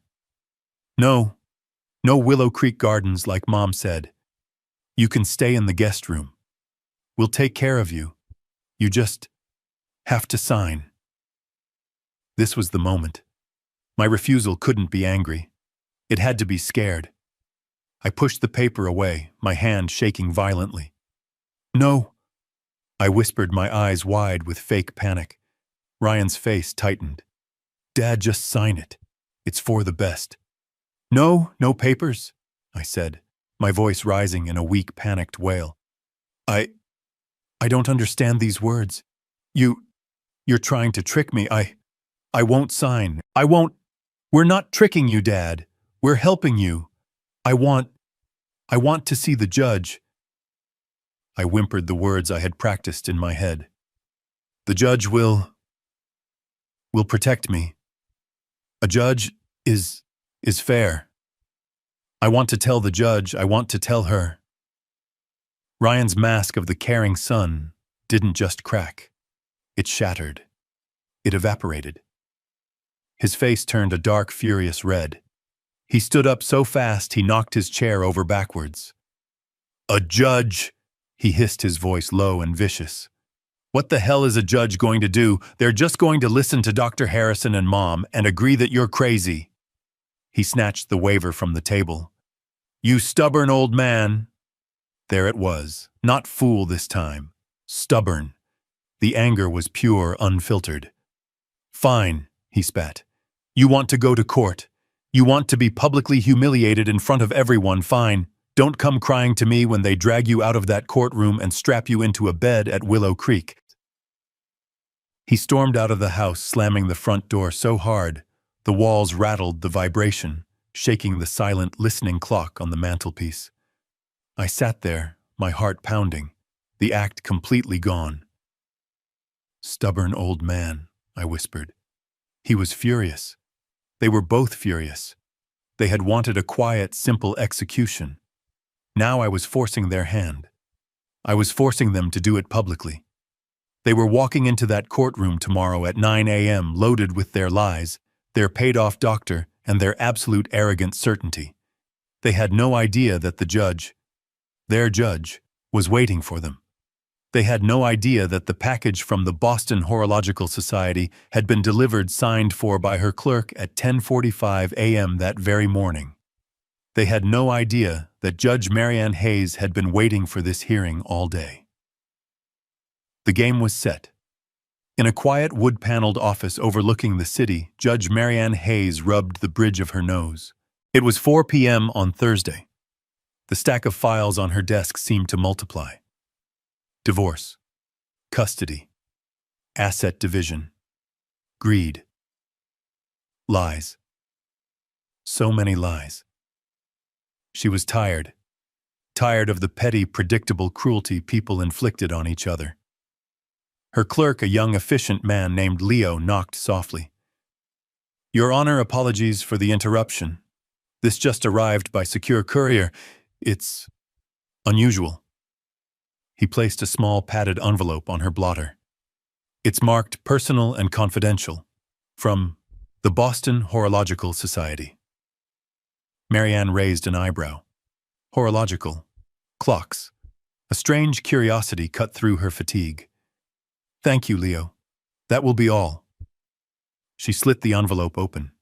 Inside there was no legal brief, just a single sheet of heavy cream-colored stationery and a tiny black USB drive. She unfolded the letter. The handwriting was old-fashioned, precise, but shaky.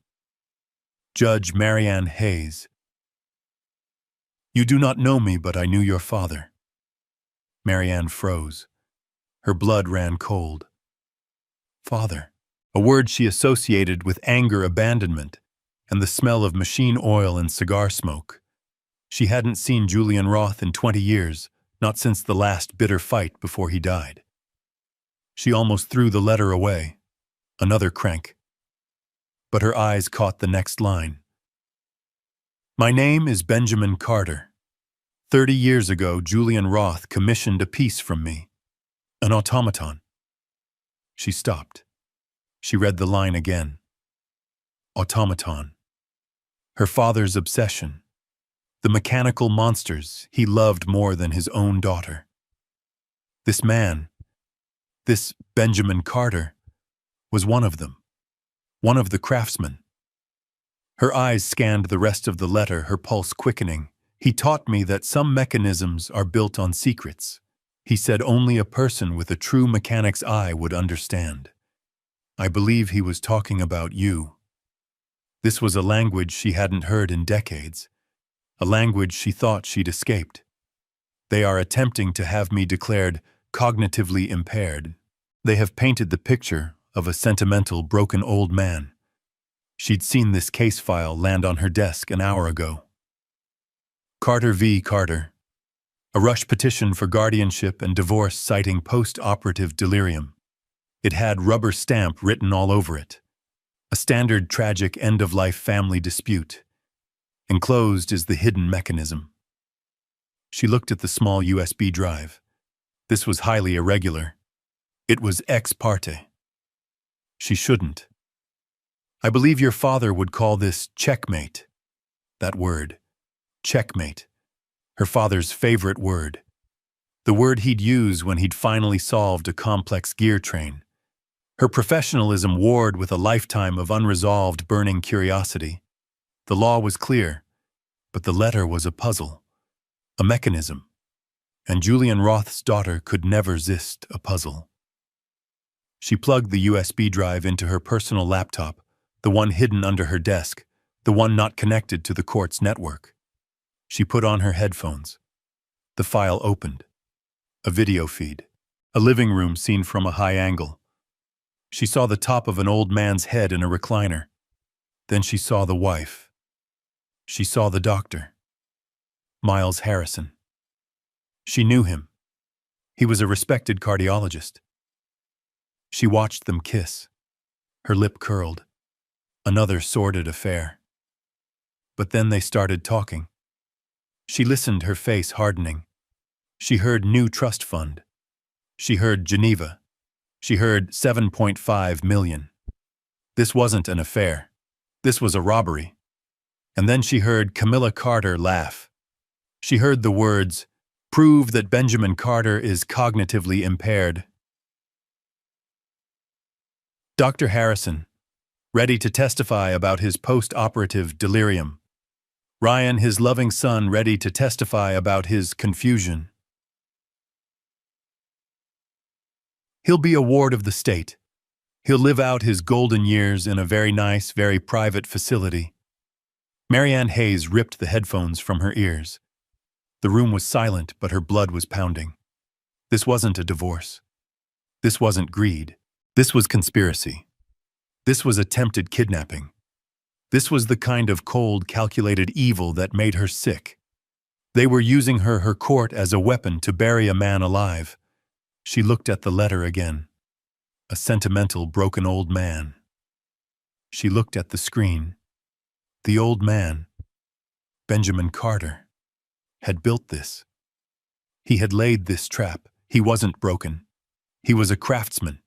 He was, she realized, exactly the kind of man her father would have admired. A cold, sharp anger settled over her. They wanted an expedited hearing. They were about to get one. She hit the intercom button on her desk. Leo? Yes, Your Honor. The Carter v. Carter petition that just came in. The one requesting guardianship. Yes, Your Honor. The petitioner's counsel requested an emergency hearing.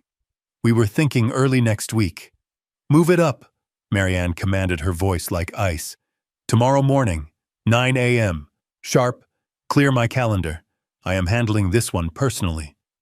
Tomorrow, Your Honor. That's very fast. The respondent, Mr. Carter.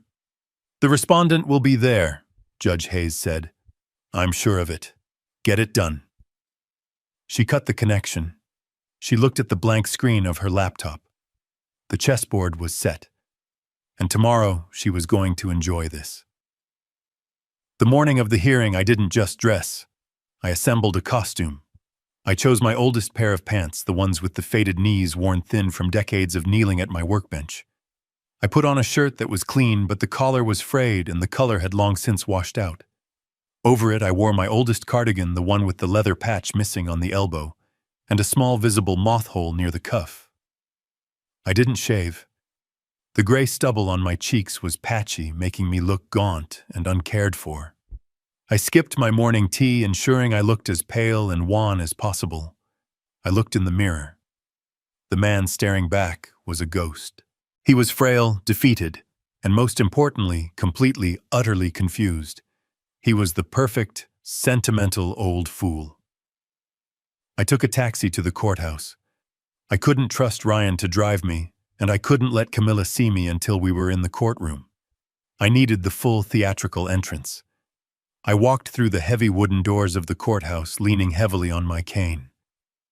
My legs were weak, but I exaggerated the tremor. I made every step a painful, shuffling effort.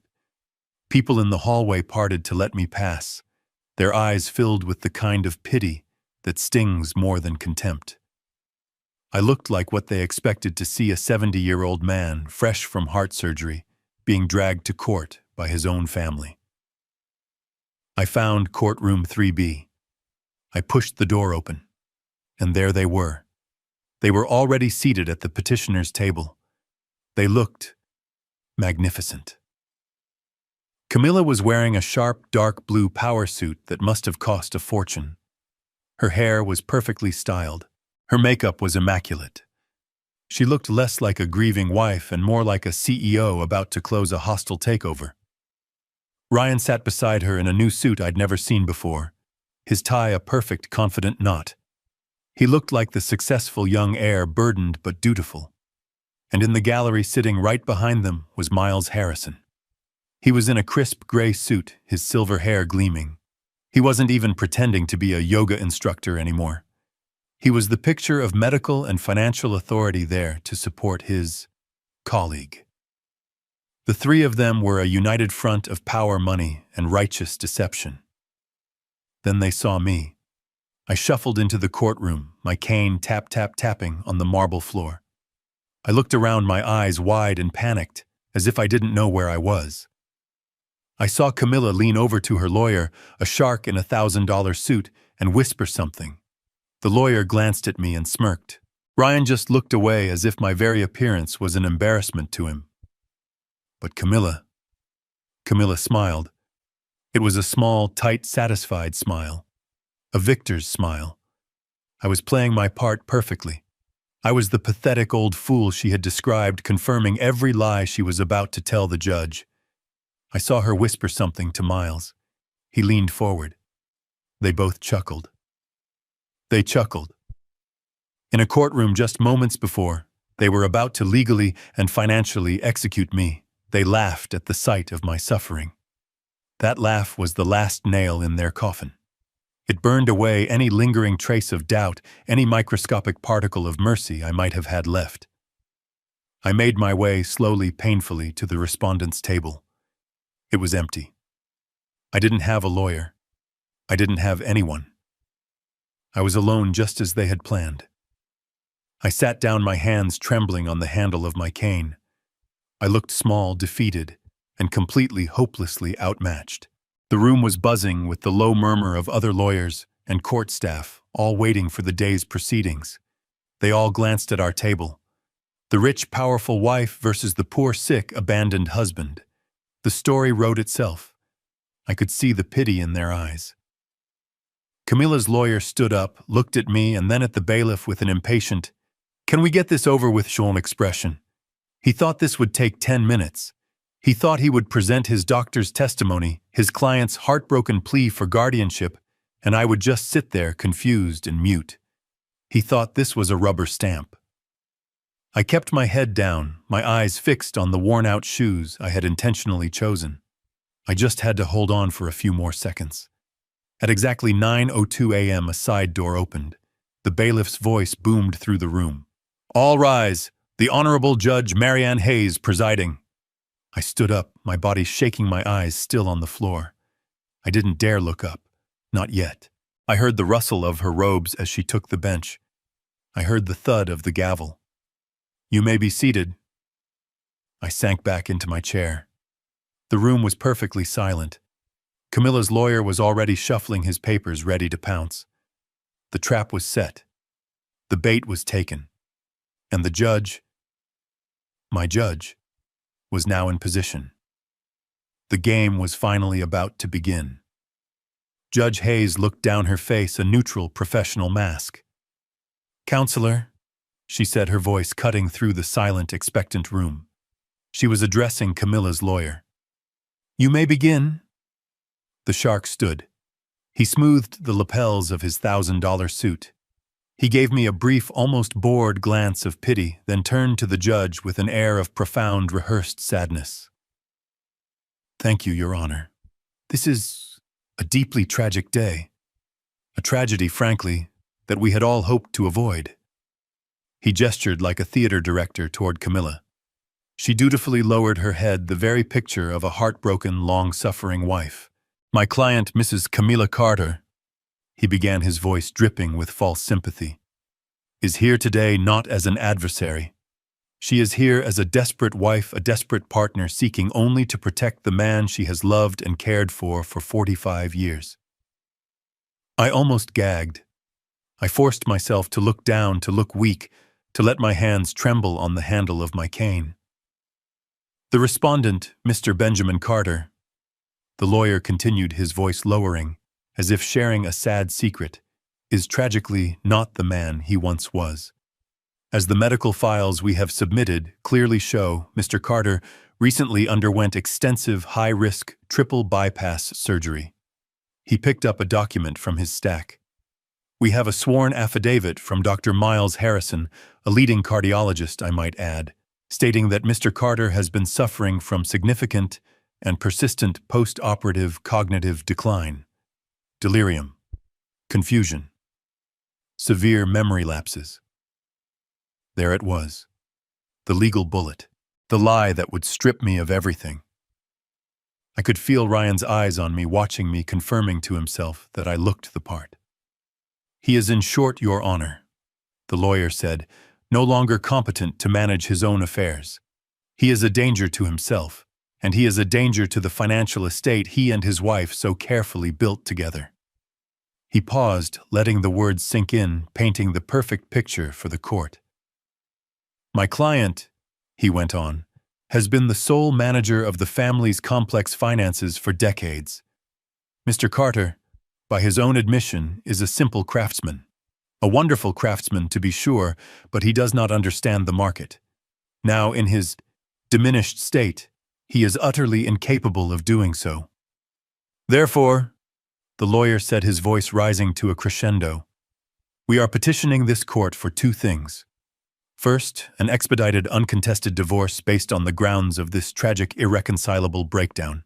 And second, an immediate emergency guardianship granting Mrs. Carter, his devoted wife, full protective custody of Mr. Carter and all his assets to ensure he is properly cared for in a facility that can manage his specific medical needs." He sat down. The room was perfectly still. He had presented a flawless, tragic, open and shut case.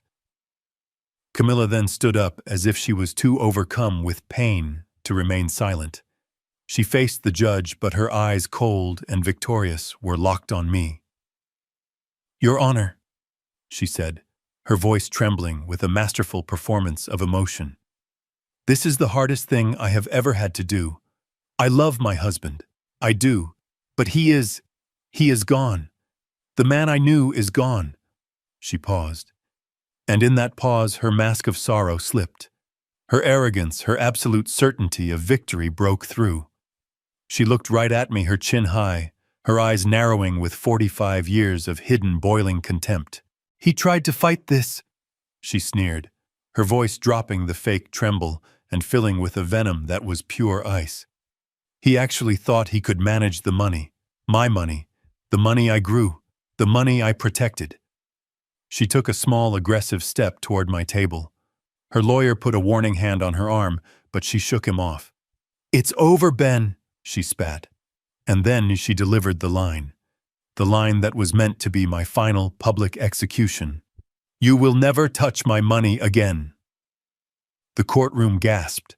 The outburst was so raw, so vicious.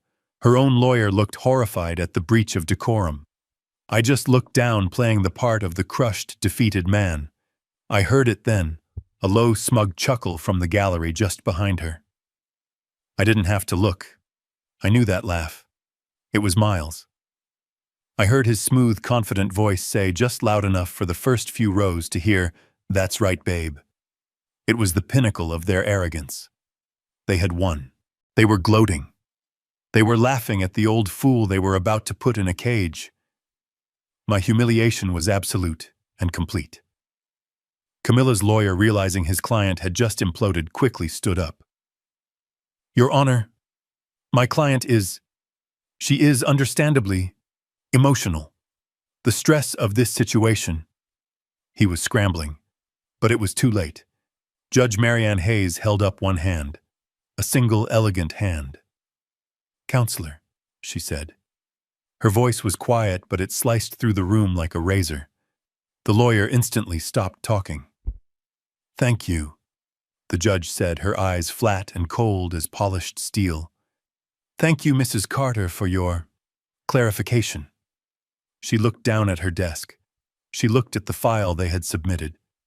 Then she looked directly at me. It was the first time she had made eye contact. Her gaze was unreadable, hard as granite. "Counselor," she said to the lawyer, "before you proceed with presenting your evidence and your expert witness, I must inform the court that I too have received some special evidence pertinent to this case." A ripple of confusion went through the courtroom. Camilla's lawyer frowned, visibly thrown off his script. "Special evidence, Your Honor. The petitioner has submitted all—" "I am aware of what the petitioner has submitted, Counselor." Judge Hayes interrupted, her voice dangerously calm. "I am referring to evidence submitted by the respondent." Camilla shot me a look of pure, venomous confusion. "Respondent," her look said. "But you're just a confused old man. You don't have evidence." "Your Honor," the shark lawyer said, scrambling, "the respondent has no counsel. He has filed no motions. He has submitted no evidence. He is, as we've stated, not capable." "That is where you are incorrect, Counselor," Judge Hayes said. She reached beneath her bench and produced the small black USB drive. She held it up between her thumb and forefinger, as if it were a particularly interesting insect. "Mr. Carter was, it seems, very capable. He submitted this to my chambers yesterday, an audio-video file." Camilla's face went white. Not pale. White. The color of bone. She stared at the USB drive, and I could see her mind frantically trying to understand. Ryan gripped the edge of the table, his knuckles turning white. Miles in the gallery sat bolt upright. "Your Honor," the lawyer sputtered, finally sensing the trap. "I must object. This is highly irregular. We haven't seen this. It's ex parte communication. It's inadmissible. It was probably obtained illegally." "Your objection is noted, Counselor," Judge Hayes said, her eyes flat and dead. "And your concerns about its origin are fascinating. But as this is a guardianship hearing, the court has broad discretion to review any evidence pertaining to the respondent's mental state and immediate welfare. And I have decided that this is pertinent." She turned to the bailiff. "Officer, please play the file, audio only, for the entire court." The bailiff took the drive and plugged it into the courtroom's audio system. A high-pitched electronic whine filled the room, followed by a sharp click. And then, silence. "It's voice-activated, Your Honor." I said, my voice quiet but clear in the silent room. It was the first time I had spoken. Camilla's head snapped toward me. Her eyes were no longer arrogant. They were wide with dawning, absolute terror. And then the recorder played. Click. Is he asleep? Really asleep? It was Miles's voice, smooth and confident, filling the courtroom. I saw him shrink in his seat, his face ashen. "Sleeps like the dead Miles," came Camilla's voice, bright and clear. "He took that pill I told you about. He won't be hearing a thing." The lawyer was on his feet. "Your Honor, this is an illegal wiretap. This is a violation of—" "Sit down, counselor," Judge Hayes commanded, her voice like a whip. "In this state, as long as one party consents and the person who set the recording did consent, it is perfectly admissible. Now sit down." He fell back into his chair as if he'd been shot. The recording continued. The courtroom listened frozen as the entire conspiracy unspooled. They heard their voices discussing the new trust fund. They heard Camilla bragging about the $7.5 million she had successfully moved. They heard her detail the plan for the Swiss accounts. I heard gasps from the gallery. Then came the centerpiece of their plot. "We are filing a petition for emergency guardianship." Camilla's voice echoed cold and triumphant. "Prove that Benjamin Carter is cognitively impaired."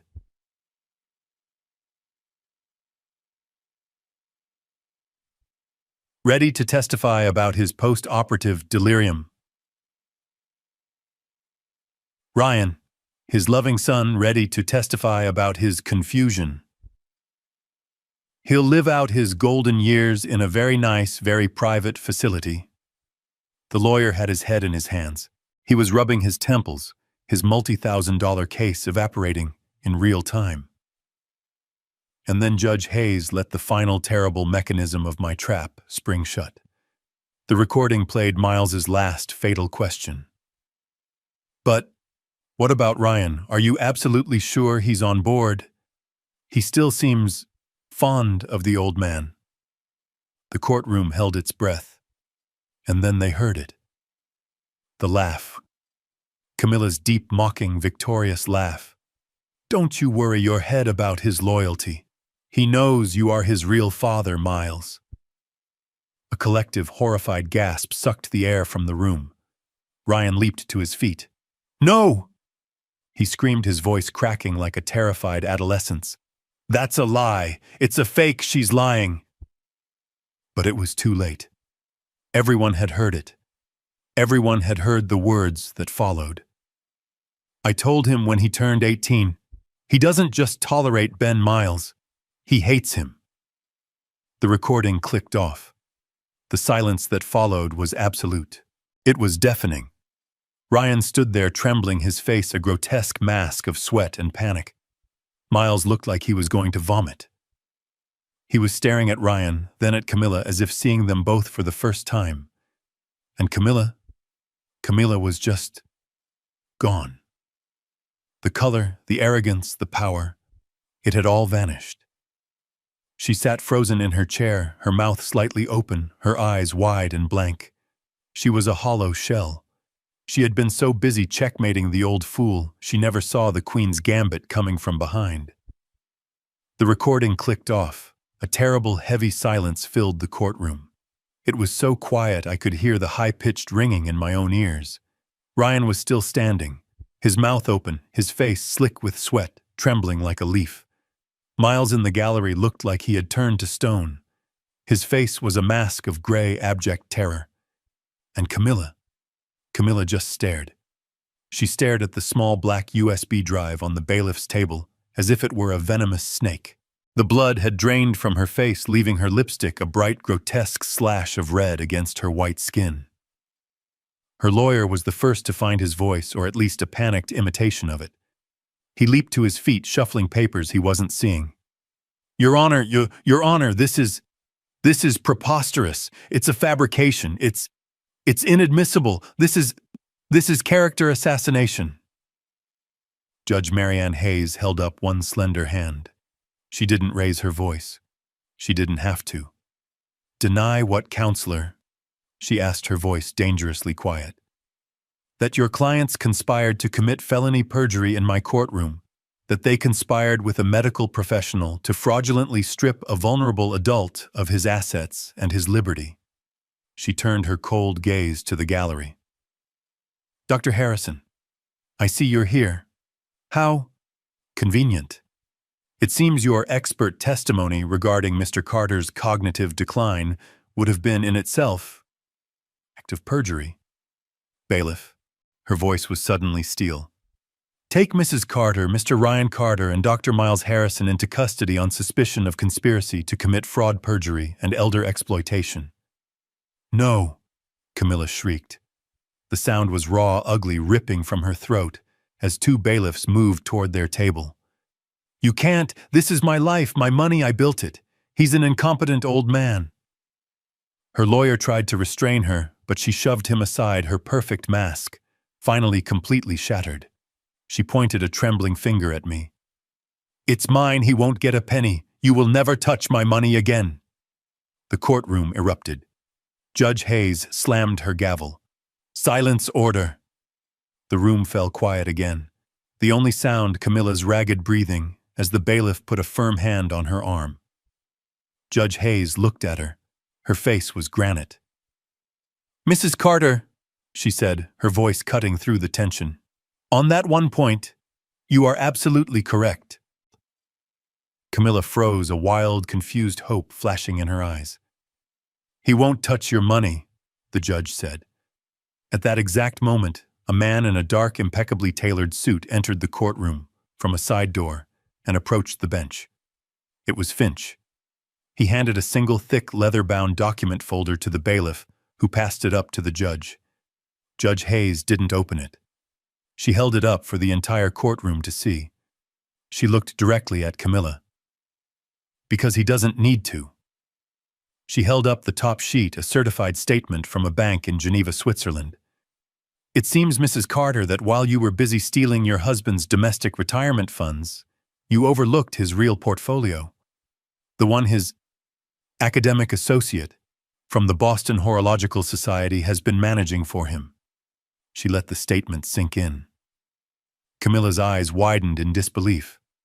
"According to this notarized valuation," the judge continued, "Mr. Carter's private personal assets you knew nothing about are currently valued at 5 times the $7.5 million you just spent the last 10 minutes confessing to stealing." I watched the last bit of life drain from Camilla's face. She finally understood. She had been outmaneuvered, outplayed.